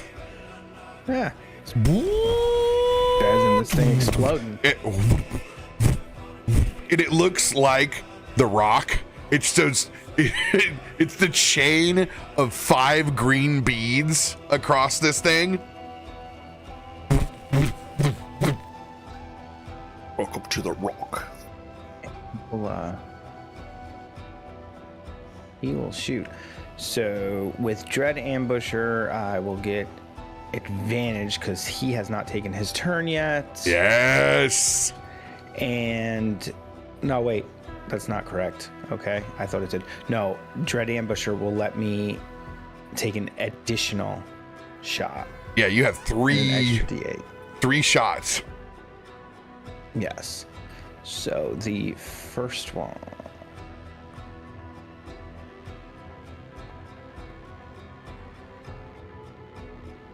26. 26 hits. And I'm not using sharpshooter because I'm trying to get a gauge of where this AC is. So 26 will hit. Did you aim down the rifle of this laser gun? There's a small sticker of a gnomish little squidling that looks like a small xenomorph or illithid that is slapped on the side of it. 25 points of radiant damage. As its maw opens up wide, you have its attention. All right, so it's that, and then, so do I get sneak attack on that because he is right next to Kota? Yes, you do. Yes, you do, baby. Sure. Oh, that. For another 14. And then he will take the second shot, which is the part from Dread Ambusher. Your favorite foe or hunters? Hunters, I think, uses a bonus action, right? Which I used to get all the way up here. Oh, use your bonus action already. Yeah, got it. Because I had to dash to get all the way up. Got the you. roof. Got you. Yep. So he will take that second shot, 34. That should hit. Another 21 points of radiant. And then that shot will get an extra D8 of damage on it.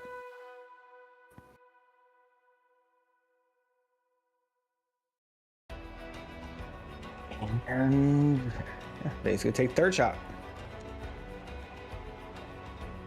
31 hits. All right. Again. Another 24. And after 3 shots, I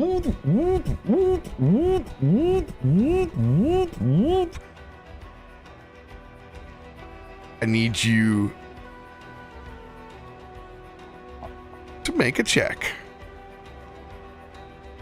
In this case, Supposed to be smoking like this. this is gonna be survival. Survival is actually not a good one for me. A 10. This thing is getting hot. Wisdom saving throw.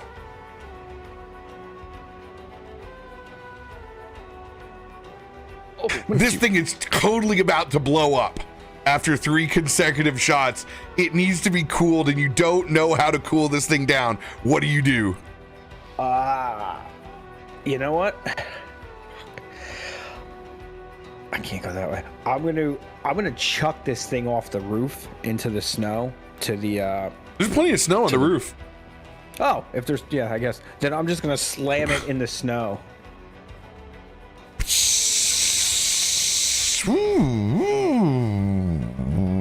It slides down to the gutter that's in front of you, melting a path all the way down.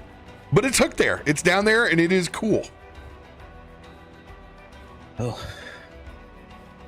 Hurt. That's a plus. Yeah, bonus action. That'll be my turn. Put up decent damage. It's not dead yet.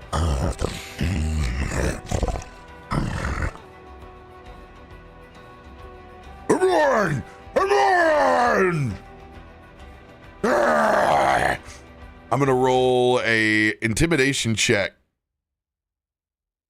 Try and get this thing's attention.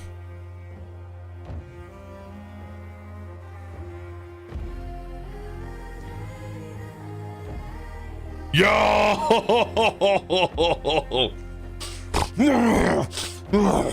As it begins to scale the roof and come up towards you, Maddox. It lowers itself back down. Come at me! Come at me! I have my ancestors. I am not scared to die today. As it will take a swipe and reach in at me as I scare my way to death.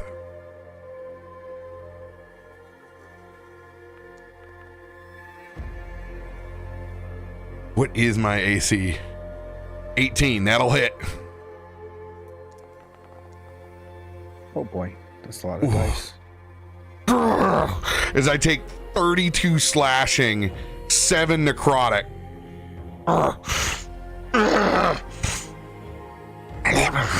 It is gonna claw back at me again. Reaction, silvery barbs.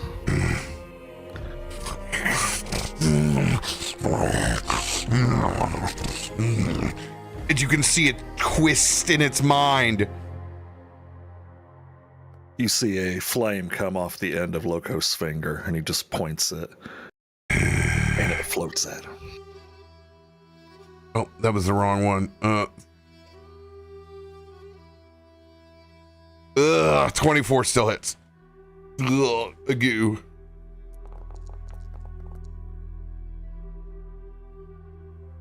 .24 slashing, 11 necrotic.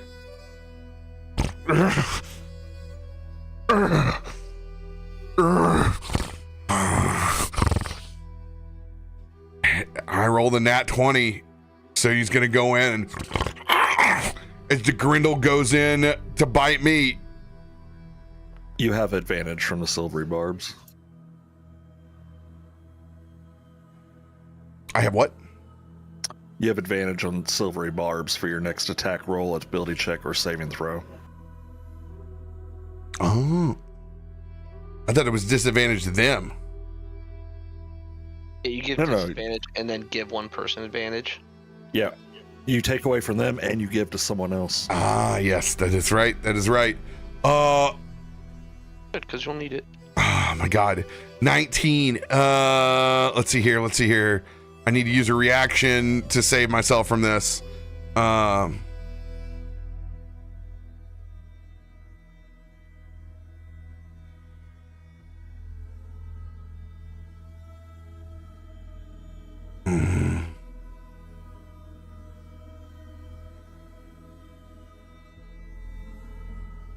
Combat inspiration. When an attack roll is made against a creature, you can use your reaction to roll the die and add that number to the AC of the attack, but I can't lower it.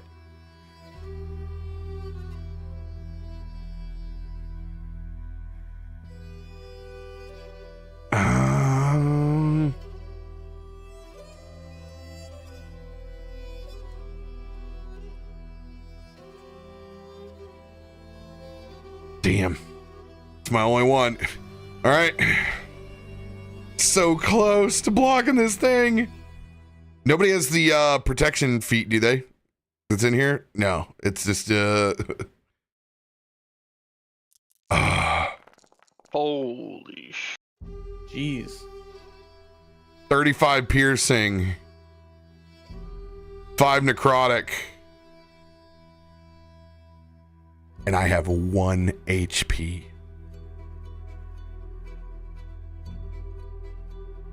Holy shit.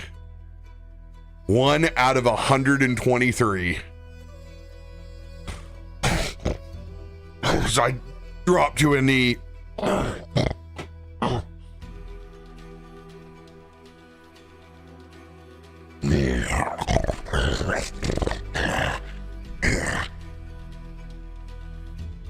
Thinking that it has slayed me, that Grindel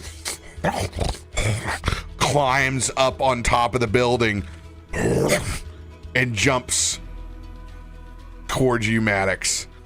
I need a weight check on this roof. One of many that is dead. Locos, your turn, dude. Oh, this will not do. The leading man should not have to do all the work. My big buffalo-looking friend, get back out there. As he put his hands on you. 1 second before you cast that Cure Wounds, because I have to buff it. You knew exactly what I was going to do. Lay your hands on me. Lay your hands on me. Lay your hands on me. All right, you have correctly been changed to a 1d10. Oh, hold on. Nope. Because that's the beginning. I got to do it right down here at the bottom too. And well, I'll go ahead and roll my d20, see if I max it out. yes, now you're free to fuck about the country. Oh, so Damn. close.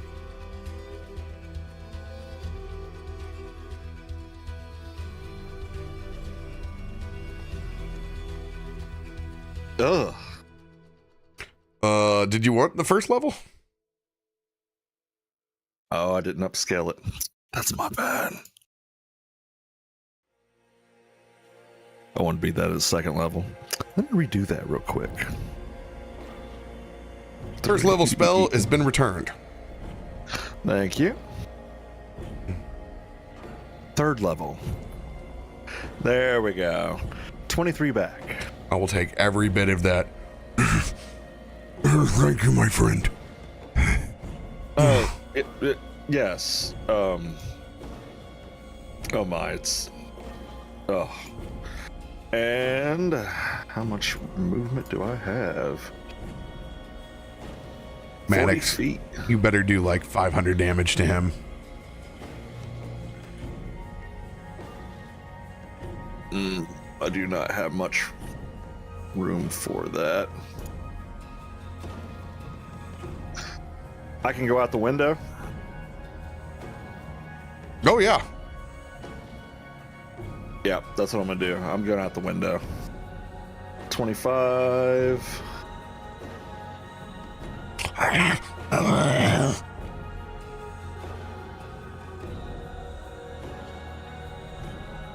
And oh, this is grotesque. Oh, you really need to work on all that. And I am going to defensive strike flame blade. Let's go.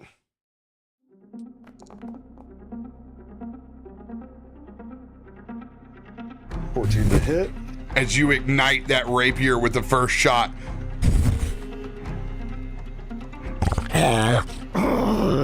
14 hits. What level did you ignite at? Second. I don't know why it didn't go off. Cause it's under your attacks. Flame blade rapier is what you need to swing. There we go. Yeah, that's more like it. Okay, 26 fire damage. 4 of my flourish. Because I called the defensive flourish ahead of time.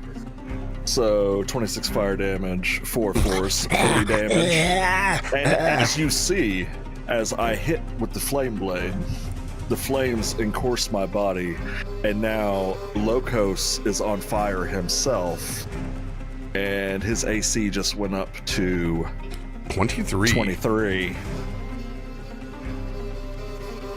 And that would be the end of his turn. AC updated.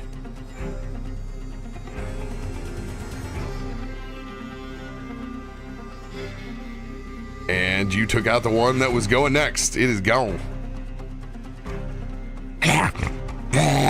This one comes running back at you across from where it was at. Claw attack. 20 will miss. Going in for a bite. That'll hit. Just barely.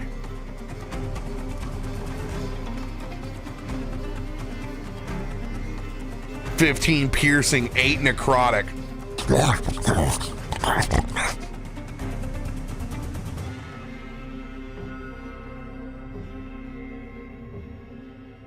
So who's recognized the music tonight?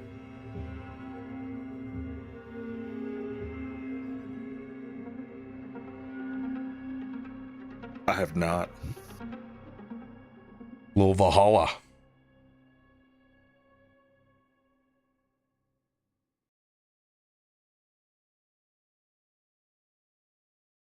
Moose, Bloodhoof, it is your turn. You're back up. All right. He's gonna get back up to his feet. I just realized something I didn't do whenever he hit me. Oh, Whenever yes. whenever he hit me, the fire on me encapsulates him. As you ignite yourself in your flames of Velagos. And he takes 10 points of fire damage Let's go. for touching me. Ugh. Don't you know this is the coin maker?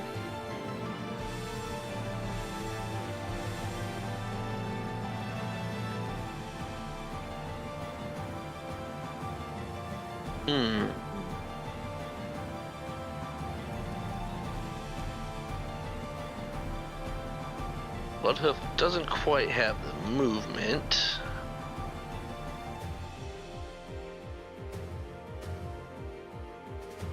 So knowing that you have healing properties, he's gonna stumble in behind you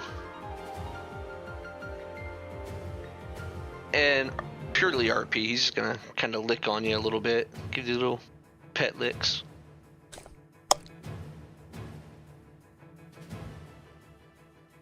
And he's gonna just kind of bend his head down towards the undead in the doorway and stop his hoof like he's gonna charge. And that'll be his turn. Like it. Undead.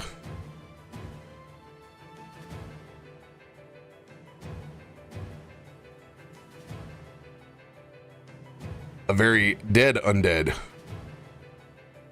Let's remove it.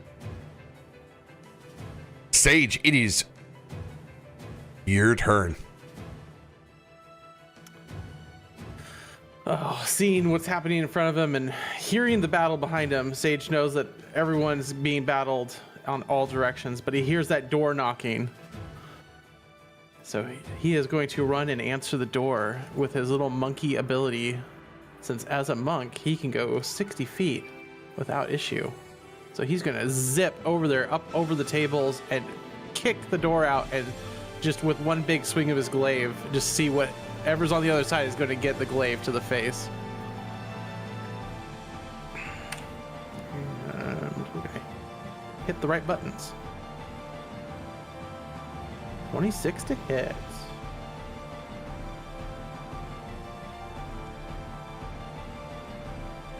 $15 points of damage on that first swing there. Oh yeah, that hits.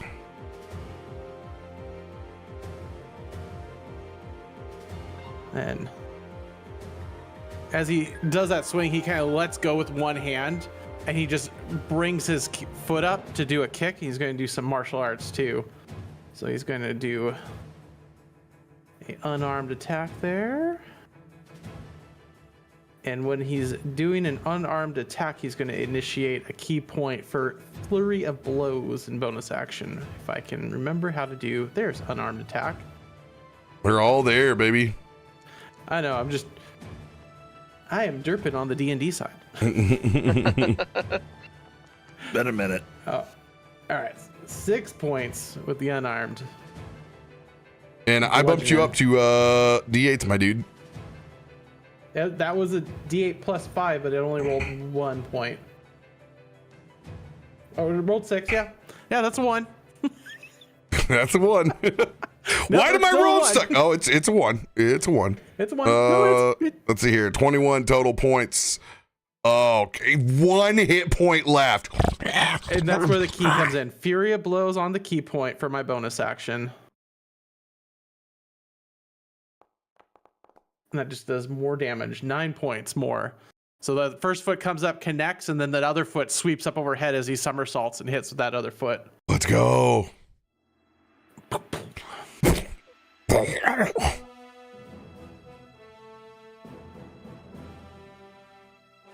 And attack, second attack, and bonus action. Sweet. And I moved, just checking here, 55 feet. I have a total of 60, so I'm going to step up into the doorway and take a look around outside, see what's going on. And oh my god, why is it crawling on the roof?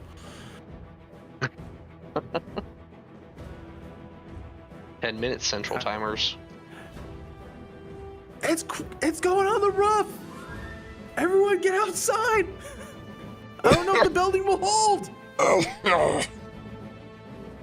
Come on, Bloodhoof. We're gonna throw ourselves bleeding out on each other. Come on. We gotta go, boy.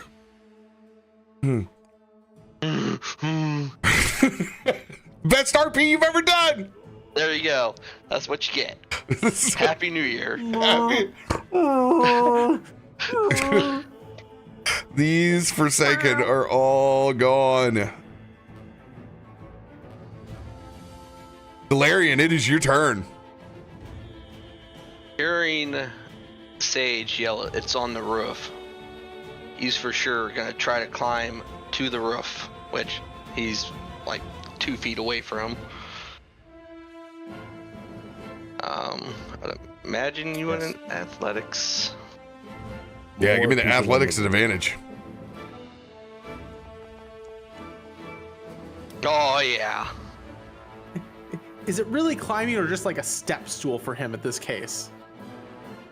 It's like a little toddler climbing up onto the bed, just kind of leaning his So you leg get up stuck over. on your stomach and you just kick your legs on the edge. Yeah. Okay. I just want to picture this on the roof. That's all. Seeing that ugly ass mother trucker, he's gonna use his giant ability and he's gonna overhand throw his battle axe. with Reckless at the big guy.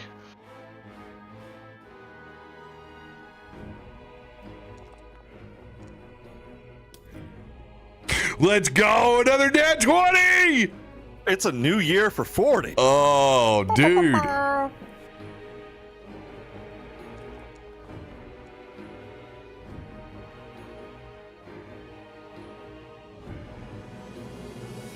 By the way, check this out. Skadoosh. Roof. Oh, hey, we have a roof.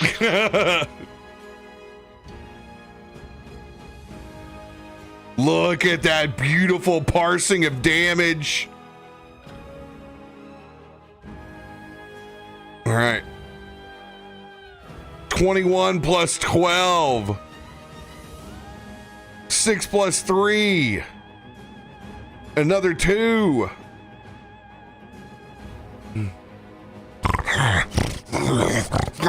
As this thing recoils back, is your battle axe stuck in it? Yeah. Oh, no. As soon as it hits it, it appears back in my hand. Let's go. So he's going to chuck it again as a bonus action. 25.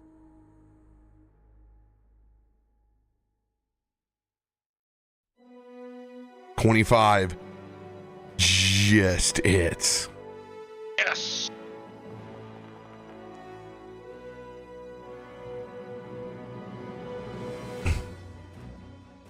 $21 plus 2. And with every throw, he takes a step forward, and it appears one more time, and he's going to chuck it again.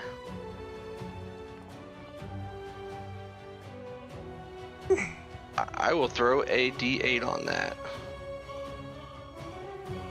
No, it 22 is the AC. Oh, okay. Don't even have to. All right then.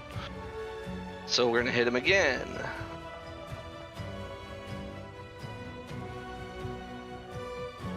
And it reappears in his hand again, and he steps in the way of Maddox.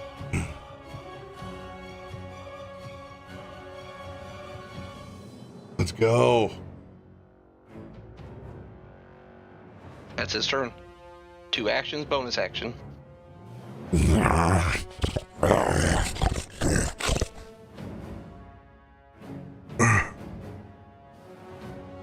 Come on, brother. Stay back here. Watch the door, buddy. As I'm going to barrel my ass out the window.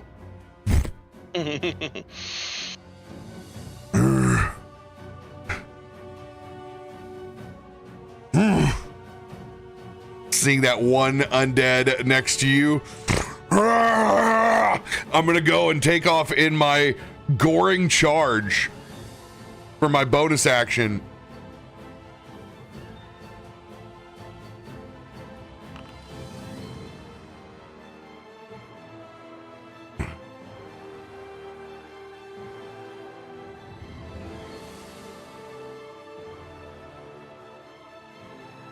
You take the dash action, you move 20 feet, you automatically make a melee attack with your horn. There's my horns.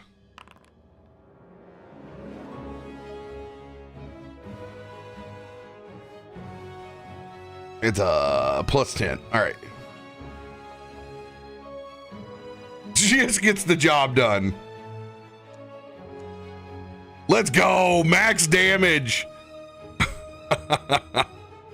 Just enough. It had 12 left. I flip this thing up. I need our help on the roof. I'm gonna start climbing with my axes. Pulling up to the other side of this grindle. And I'm gonna cast.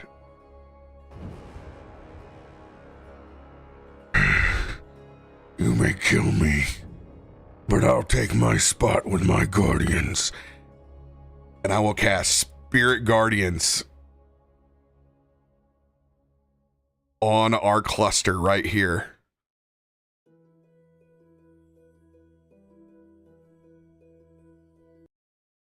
Go. All right. Is it on their turn that they do it? You call forth the spirits and your guardians. When you cast a spell, you can designate any number of creatures you can see unaffected by it. Yes, you guys are all unaffected. Must make the wisdom save. Creature takes 3d8 when it starts its turn. All right, so you guys just see several other of these plains muskox folk circle around with axes around us. Maddox, it is your turn. This thing has reach on you, but you have just enough a distance where you can pull back and fire.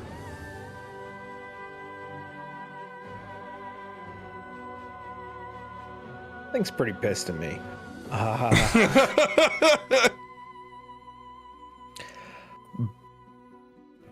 So how tall is this thing standing on this roof? Every square is 5 feet, so it's over 15 feet tall. Okay. Yeah. Bonus action, disengage, and I'm going to fly 30 feet up, straight up. And all then right. I'm going to pull my bow out.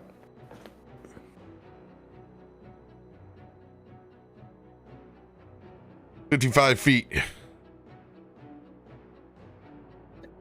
Then I will pull my bow out and fire at it. It's making me eat my bonus actions too much. Oh my god. Oh, 25 will hit.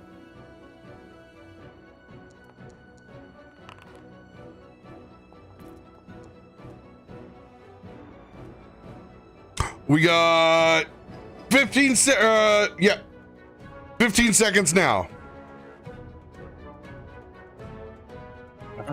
23 damage. 12 piercing.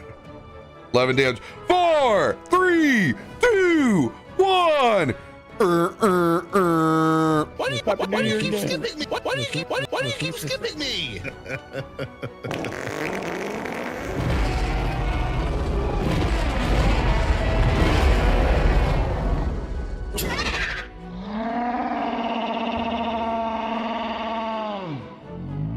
I'm here for it. I had a refill. Cheers. All and my Kitty sound both effects. are saying Happy New Year. Malaka.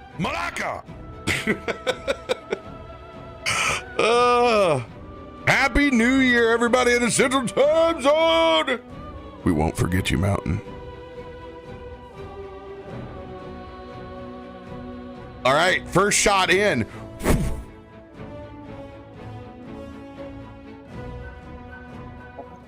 Yeah, and then gonna take that second shot. Do it.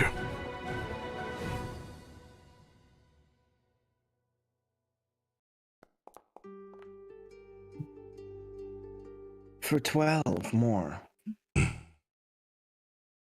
12 more damage. Still not bleeding. Yeah,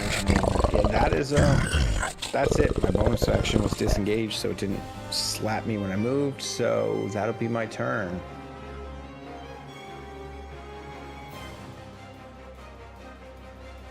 The Grundle's turn. Athletics check as it is going to try to leap.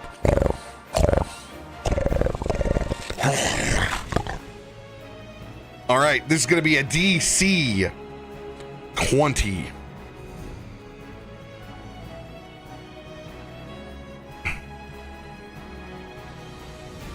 Where your athletics check, little bugger?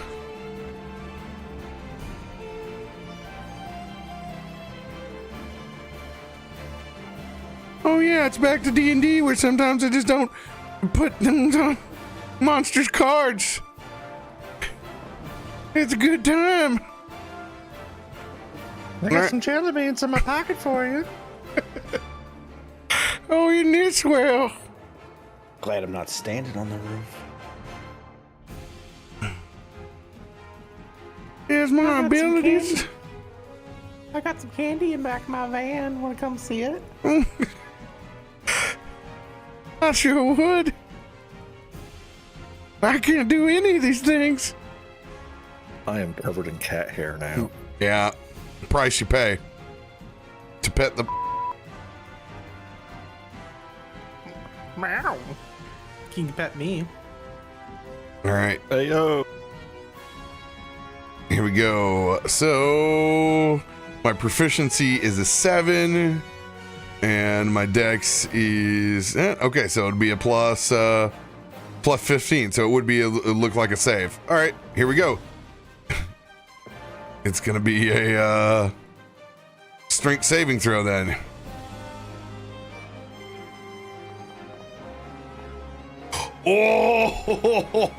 Oh, rolls a 3. Launches. Just misses as it swipes. It's gonna do it again.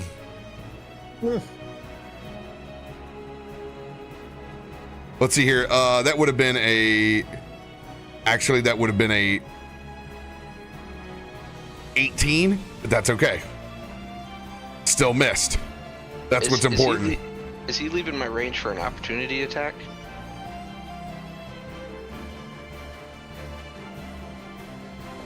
No, he would still be within your within your reach this entire Looks like you're time. really tall. Yeah, it's both big boys up here. All right, here we go. Here's the 1d20 plus 15. Just gets there this time as it lashes out with its claw.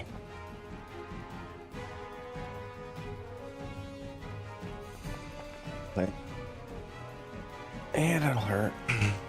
Ooh. 26 slashing, 8 necrotic.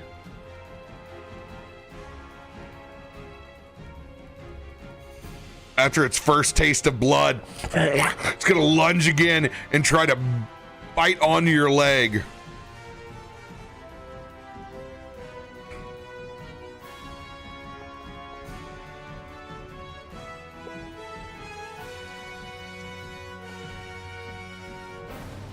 (23) DC 22 Constitution save.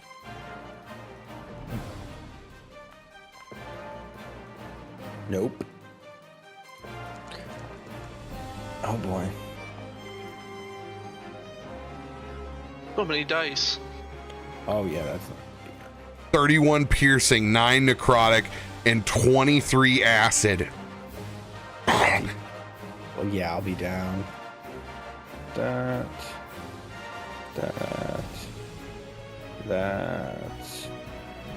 Oh wait. Yeah, I'm down. It wouldn't kill me, but it definitely took me down. As he's falling to the ground, Delarian, you gonna try to use your reaction to catch him? Absolutely. All right, give me an athletics check. Athletics.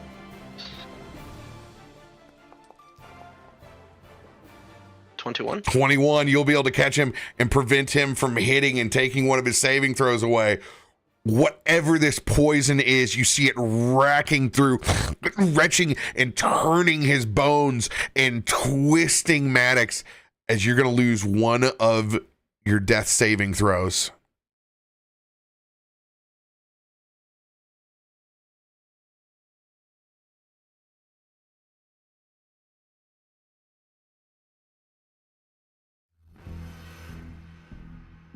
Logos.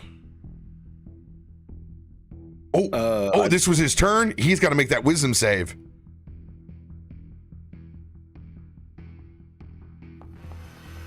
Fail, fail, fail, fail, fail. Yes! Those guardians are going to start hacking away. Ooh.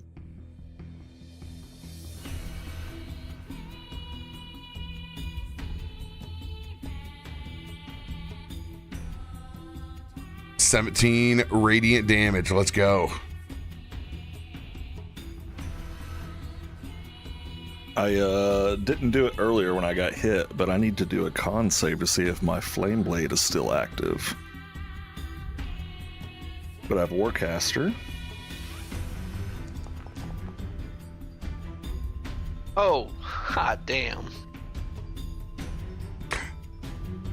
Go ahead and roll a 50-50 to see if this nat 20 is going to carry over. You want heads or tails? Heads.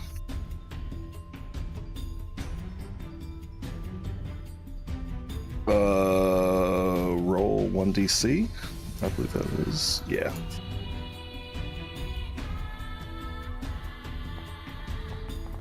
Yes! What was the action or bonus action you're about to pull? Oh, I was about to swing with it because being Mephisto Tiefling, I'm actually able to concentrate on my flame blade and keep it once I cast it. Yes. So I am going to swing on it, and this will not use my spell slot because my sword is still on fire. I'm sorry, this dude's dead. Oh. Well, I gored the shit out of him. Well then. can I see? Well, yeah, I'm pretty sure I could see the big ugly up there, right? Oh, yeah. All right. Well, one of the beautiful things about Flame Blade,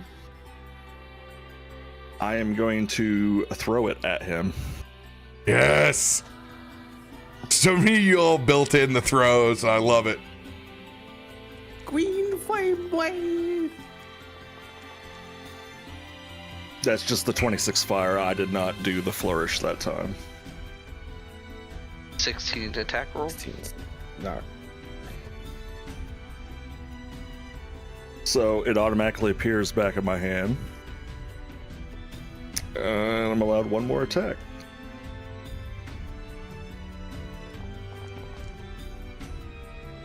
.22 hit. 22 So he is easy. takes Yeah. 25 fire damage. And as a bonus action, can I see everyone on the roof? Was the first one, was that your crit? Wasn't it? Yes. Well, I did a con save. Oh, you did a 50-50 to see if it actually hit. Then yes, it would have hit. Okay, so I will hit this plus, or no, let's see here. This one right here. Oh, yes. So, Were you flourishing on the 46. first?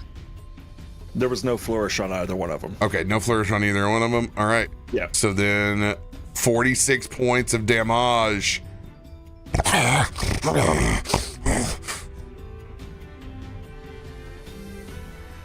Am I able to see everyone on the roof, or must I climb to do so?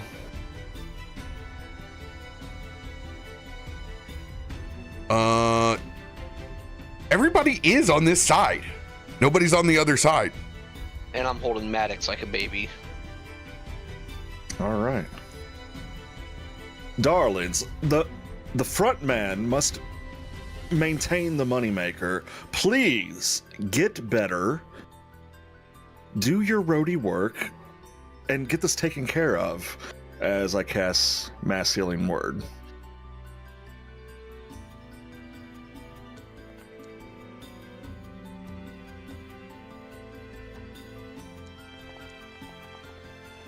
Oh.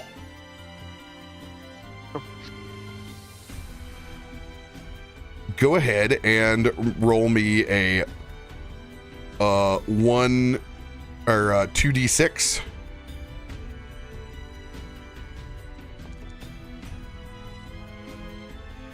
So 11. Yeah, not much better. Not much better. Yeah, so it'll be 6 plus your 5. So yeah, everybody gets 11 points of healing. And this is what you can see, so it's good. You have that little window shot, so everybody's gonna get a piece of this. that will be the end of Loco's turn.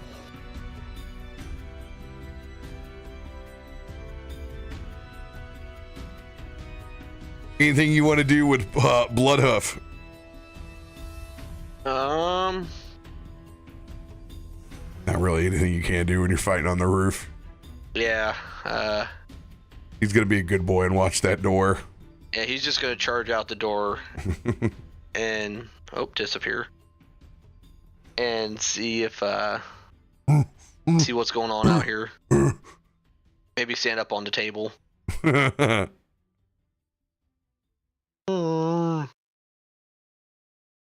Sage, the only one left inside. It is your turn. Sage takes a step outside and just watching Bloodhoof run past him, takes a quick surveillance of what's going on. And he drops his glaive and grabs his horn. And he starts running at Bloodhoof as Bloodhoof's running away from him. And he will use his feline agility to sprint up onto Bloodhoof's back. As Bloodhoof bucks, he'll launch him up in the air, jumping, and he'll say, "Cheers!" And he'll take a drink of his horn. And what you'll see is all of a sudden that cat, that small diminutive cat, all of a sudden explodes in size, growing into a ginormous adult bronze dragon. Because inside his horn is actually a potion of dragon mastery. Oh. As you unfurl your wings,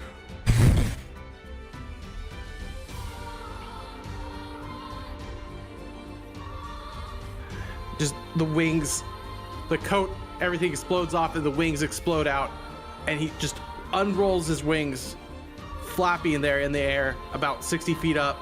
And he'll just go ahead and take a look at the Grindel and unleash his breath weapon, just attacking it with all of his power and one might. Oh, snap. If it will let me. So badass we lost a 0.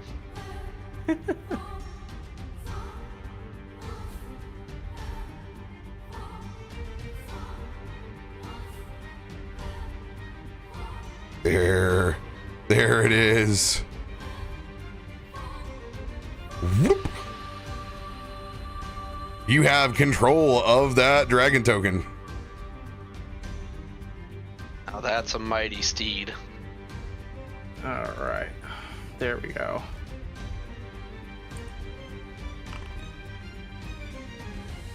And he'll have that save DC of 19. Lightning breath going out. It's a gangly boy. Saves. So he'll take half. 79 points of lightning damage. Boy. Just exploding to the dragon form, roaring. You'll just see the lightning erupt from its mouth and just glance across the roof, straight in a line right at the Grindel, going off the edge of the roof, right down through all the other party members.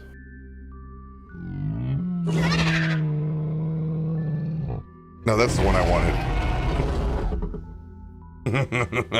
Let's 7, go. 10, 7, 9, 7, 9, 10, 8. Whew. Good roll. Delarian, it is your turn.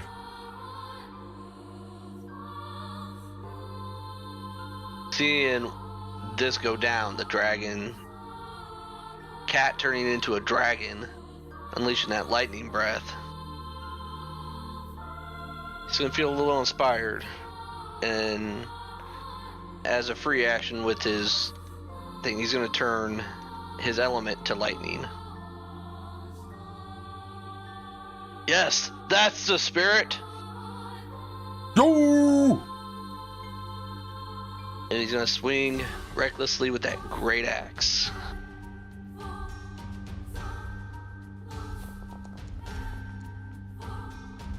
.24 does hit. 24 will hit.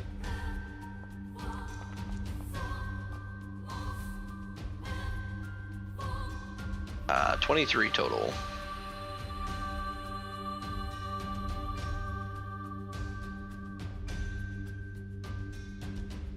Let's see.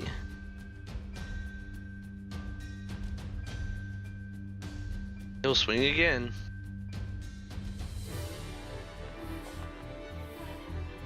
Oh, one off from her crit. Oh, so close. Another 20.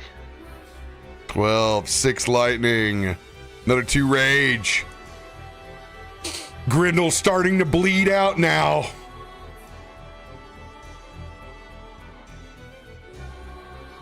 Bonus actions I can do here.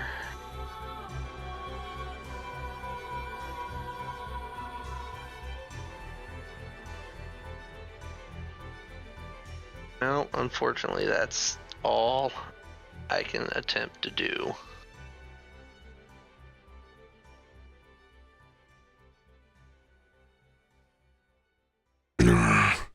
With everyone's starting to look rough. And my ancestors doing my work for me.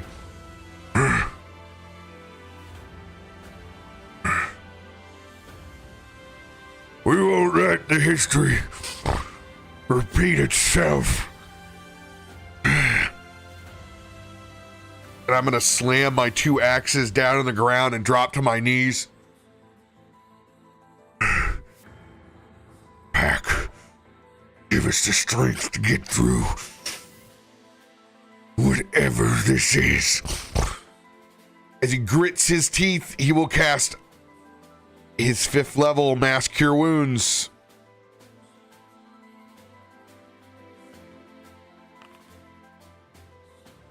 Come on, baby. No crit tonight. Good roll, though. Whew. 33 points back for everyone.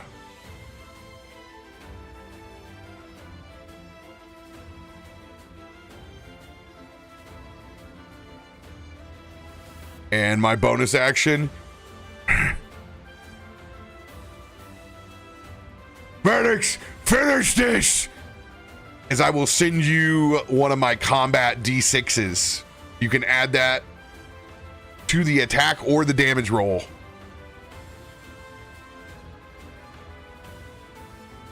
Alex is...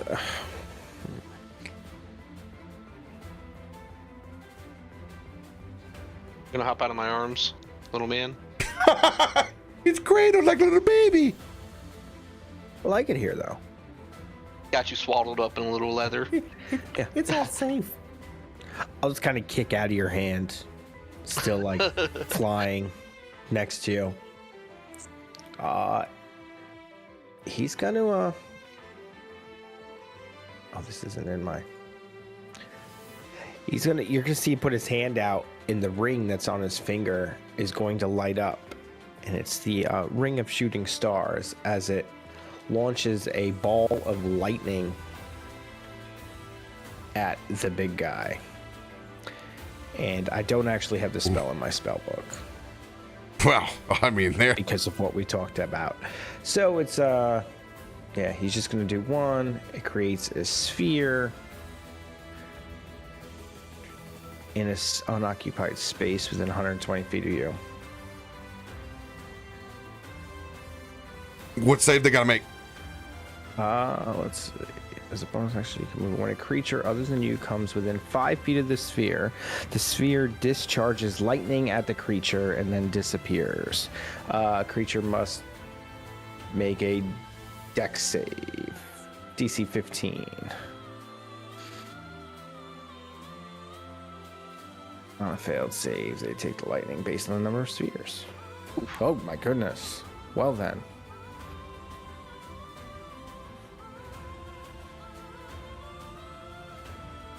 That's not going to do much.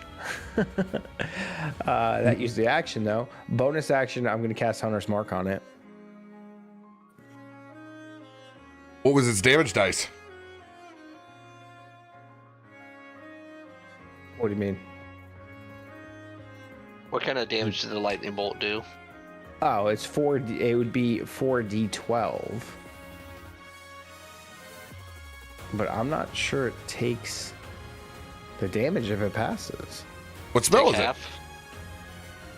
The spell would be. It says ball lightning. It's on that ring of shooting stars in my inventory. If I click on this, it'll actually. No, it just does that.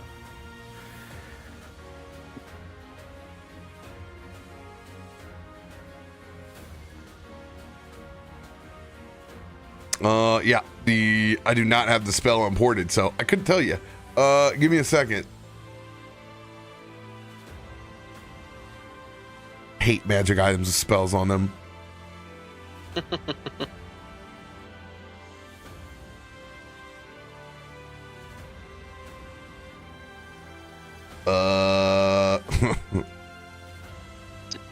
Even an actual spell? I don't think it's an actual spell. I think it's just part of this ring.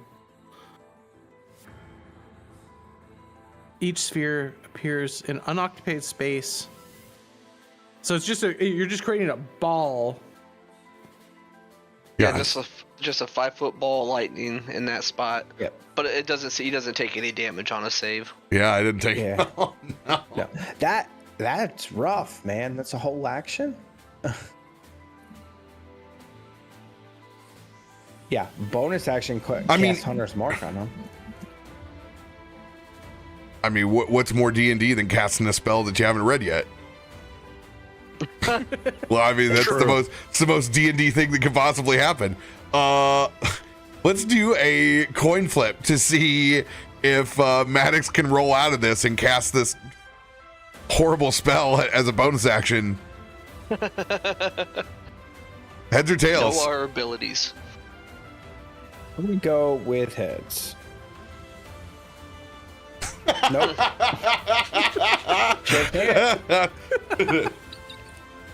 Go ahead and take one pop with your bow. All right. One quick shot there. Yep. Oh, I did hit. I forgot how much the modifier is. Yes.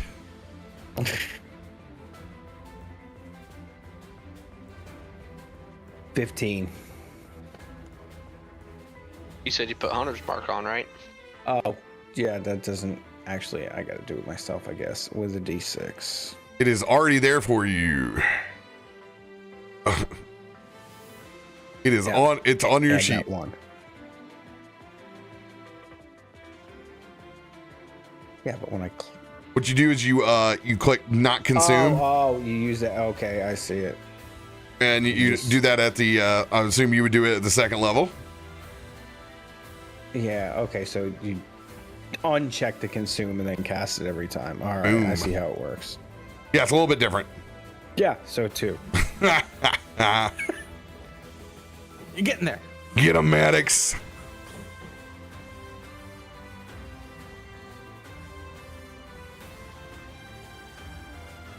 Grindel's turn. Got to make that wisdom save again in the stink.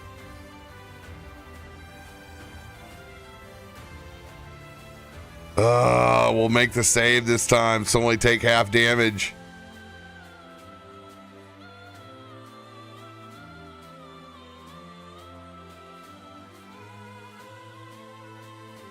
This will be so much easier just to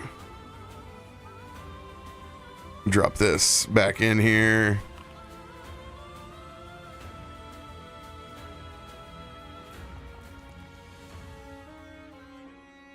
It looks so much more when it's trying to do the necrotic as well.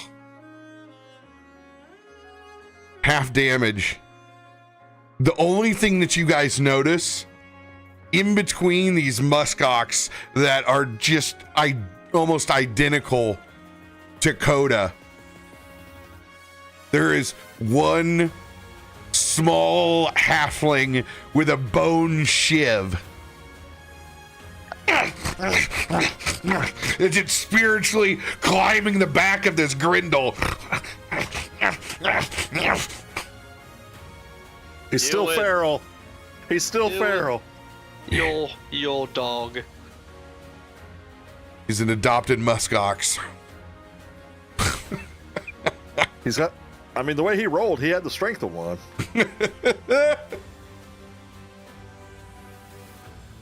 Grindel's turn. I mean, the biggest prey that's out on the board.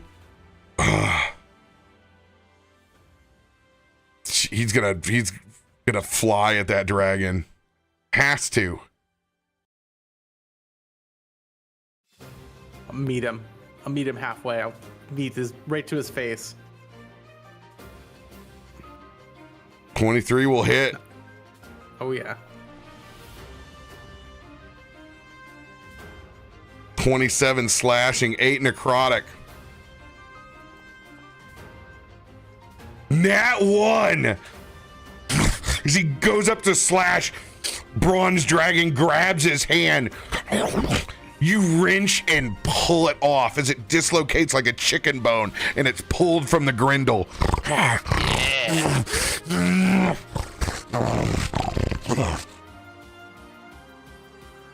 And it's just gonna lunge itself and try to bite you. Ooh.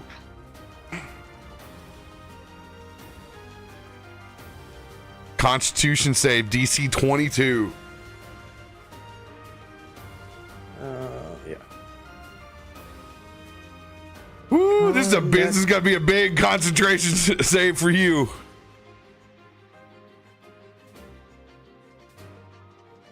This will be 37,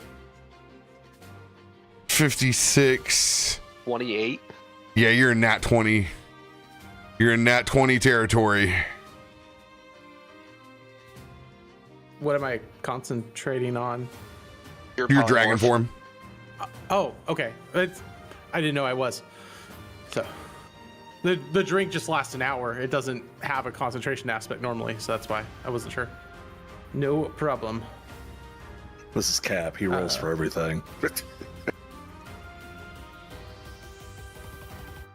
4. I rolled a 4. Let's I'm gonna luck it. I got a luck.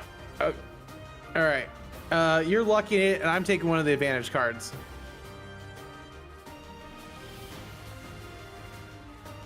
Man, that 20 was there. And I'm going to take a D10.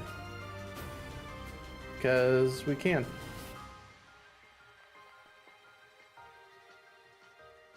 Oh.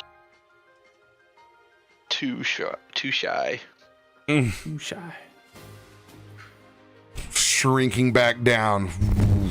It's not even a shrink. It's just an immediate puff. And all of a sudden, there's just this little cat in the air. Just falling. It's just poof. And my jacket's gone. It's just this cat with a tie flapping above its shoulder. Just meow. Meow. And I was where the head was. So I'm like about 70 feet in the air, about.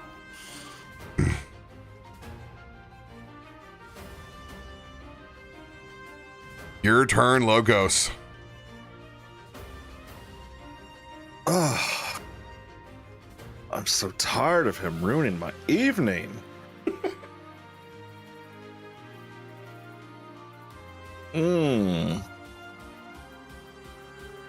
This time. Nope. Yep. I'm still gonna throw the flame blades. Chuck the deuce. Defensive flourish.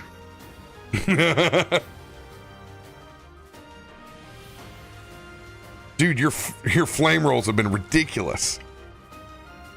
That's a full 10. That means I have a 29 AC. 29 AC! Appears back in the hand, throwing it one more time. And that'll just be a 25 fire. So 35, 20, 50 fire, and 10 force but damage. 14 will not hit. Oh, my bad. I'm going to use that that D12 I have. That D12. Use it. Get it. Do it. Get it. Do it now. 19 will not hit. Can I use my own bardic inspiration on top of it? No, you've used one bardic inspiration. You can only use a one inspo. Do we have any advantage cards left, Trek? I used it. Sorry. No, it's fine. I did 35 damage. It's I can't be gone. mad about it. So 30. We did 25 fire, 10 force, and Got everything else though. All of the other cards. do we have a luck? Yes, you have two lucky. We have one left, I think. I'm gonna use the luck on it then. All right, burning that. Pew! 24 to hit. That No. was 27. 24 does not hit. No, it hits. All right, so that is a total of 52 fire damage and 10 force damage. All already on there. Bonus action.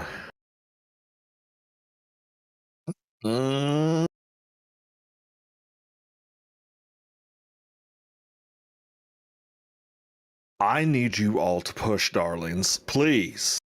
He's going to mass healing word again.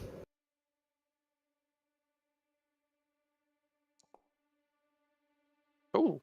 And you said 2d6s on top of it? No, it's supposed to be 2d6 instead of 1d4, but I didn't have time to change yours. So just roll 1d6. Let's 15 go. points back to everybody. And as the blades come back, and you see him just flourish and stand there, you just have to perform, darlings.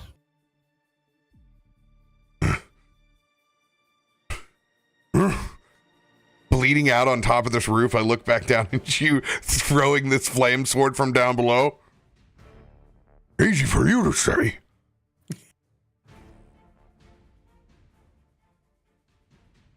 Moose still on Overwatch. Sage, it is your turn, undraconic-like.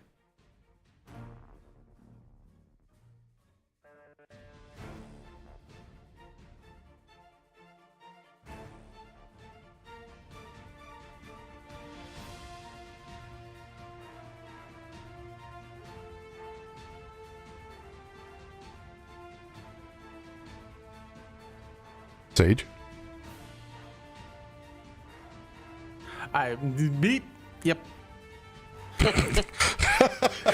Paging. Paging Dr. Sage. Paging. Who's that? Paging. Why do you keep skipping me? Cheers. Yes. What would you like So to do? As I'm falling, you see Sage reach out from his hand, and he'll call his Masonic weapon into his hand. Your And a Masonic light weapon? hammer, monk. What's the term for that? Monk Sonic? Monastic. Monastic. There you go. My Masonic hammer! My hammer of Freemasonry.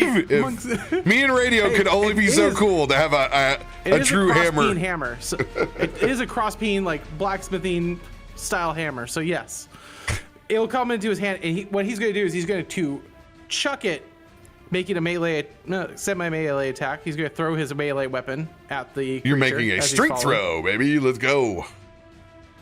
So we're going to yeet it. Oh, man. I was hoping the Masonic hammer was going to get a 20. Yeah. No, just It's the ball peen. the ball peen. Cross peen. It's a cross peen, not a ball peen. 25 will hit with the peen. All right, crossbeam hammer does make a hit. As he's yeeted down his weapon, and he did hit, so he's able to activate his key points. And what I'm going to do is activate Step of the Wind, burning a key point, And because I activated Step of the Wind, I can unfurl my dragon wings.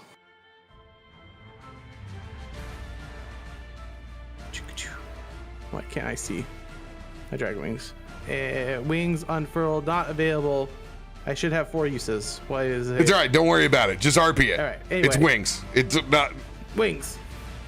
So his wings come back. The same draconic wings you saw before. They're just itty bitty this time because they're cat-sized. So his wings unfurl and will allow him to fly down and launch himself full claws extended on top of the Grundle. And he's just going to just start tearing in all claws into that face, just everything he's got extending. And when he does it, he's going to extend them not in cat claw form, but in the dragon strike form. So there'll be extended dragon claws. Let's see it. Yes. Get him, Master Kitty. The draconic strike. I guess I have to do my cat claw strike first for attack. No, none of those do. Okay, it's just the regular unarmed. There we go. I can learn how to hit. 28 to hit. And then I can roll the damage on, which is a great old number 6. Because I rolled a 1 yet again on my damage. The old dragon.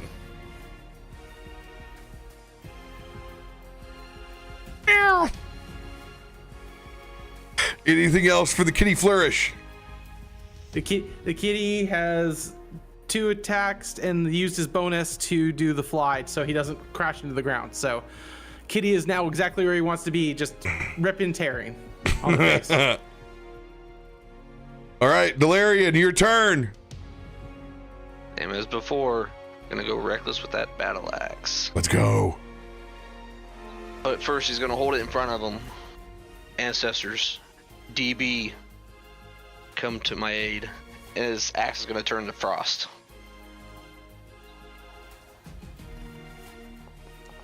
Come on. 6. I will use my reaction and send you combat die. 1d10. D10. Just enough. We had a 10% chance of this all up. We got through it.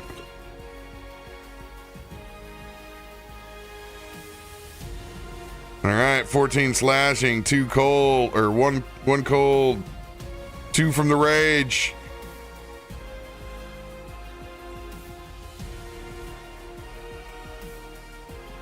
Take a second swing. Come on.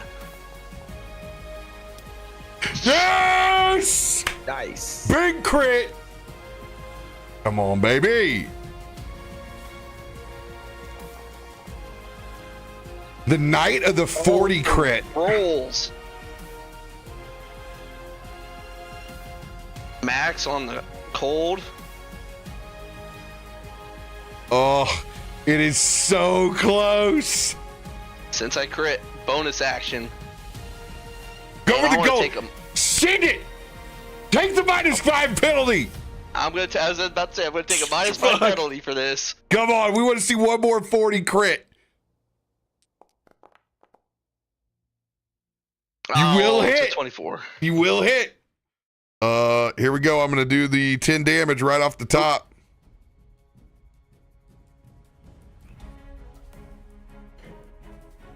Oh, That's another 27. oh. I believe we have an extra strike card, Yes, sir. and I'm gonna use it. I'm gonna burn it. Burn it! Burn it! Do the 10! Send it! I'm sending it. Delarian's a unit. Oh! A 23 that hits. Let's go. Will you have enough? Plus, that's 18 plus 10, 28.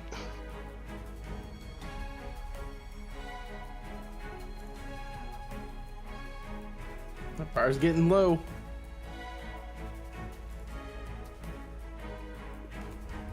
Oh!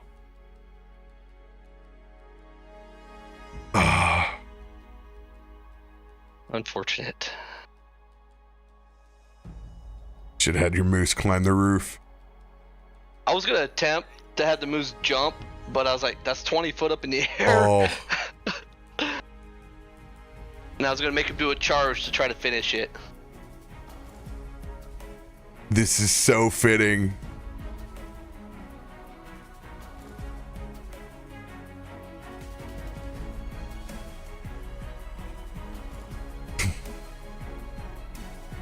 The crit master himself.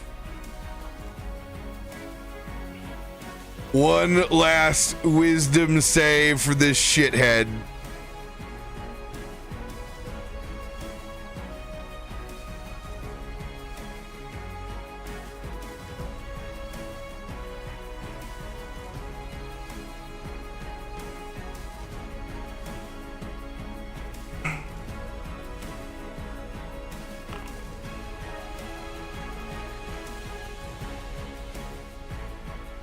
He'll take half that damage. Nguyen climbs to the top. It makes a bullseye in the center of that Grundle's head.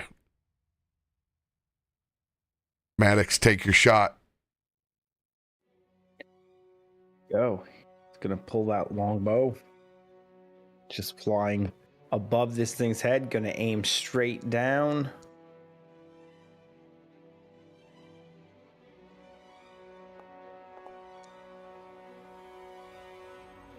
Slow roll to a 1. And you have a D6 yet? For Oh yes, honor and mark.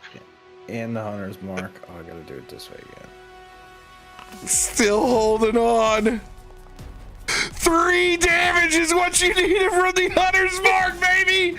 You know what? I would have had sneak attack too. But I just got away.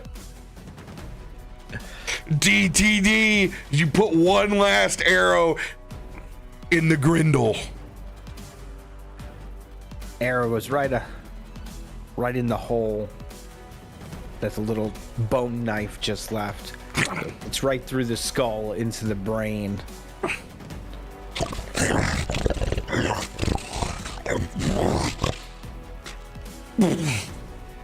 As you see his body slide back,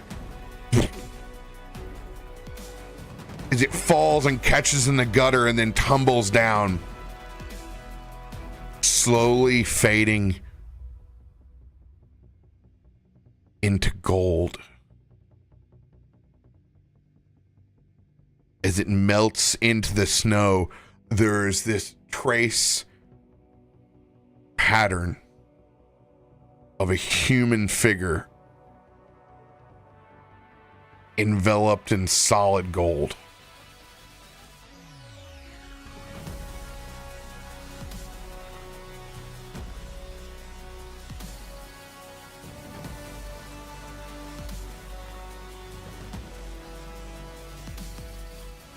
And slowly but surely,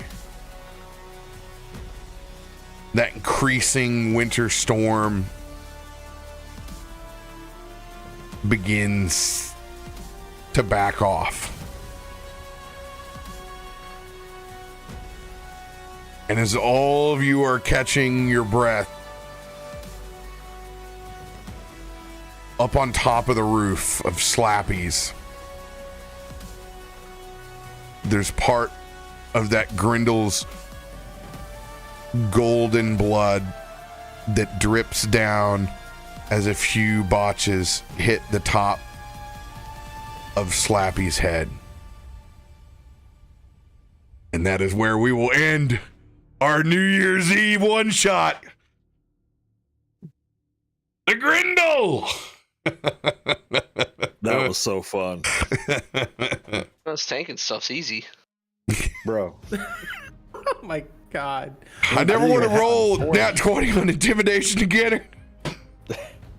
I was over here like, man, I got a lot of stuff I can use spell-wise, but these flame blades be flame blades. Did a lot of consistent damage. It's always fun to roll up something that's different for a one shot and get to play around. It's like test driving a new car. It's super fun. That's what I was like. Definitely a class I'll do again one day. This is fun. Oh, absolutely. David Bowie pants. Dude, The squirrel package, you know what I'm saying? The bump. the squirrel pack. Crystal ball it. Oh, thank you all for joining us for New Year's Eve so we could roll some dice. Everyone have a wonderful day lounging and taking it easy. I gotta go start cutting some chicken before I go to bed. Love you That all. sounds so good. Later. We'll see you in the new year. Happy New Year! Much love, everybody. See you next year.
What's going on, everybody? CaptainRoBear and crew here for Return of the Frostmaiden. Happy New Year's Eve, everybody.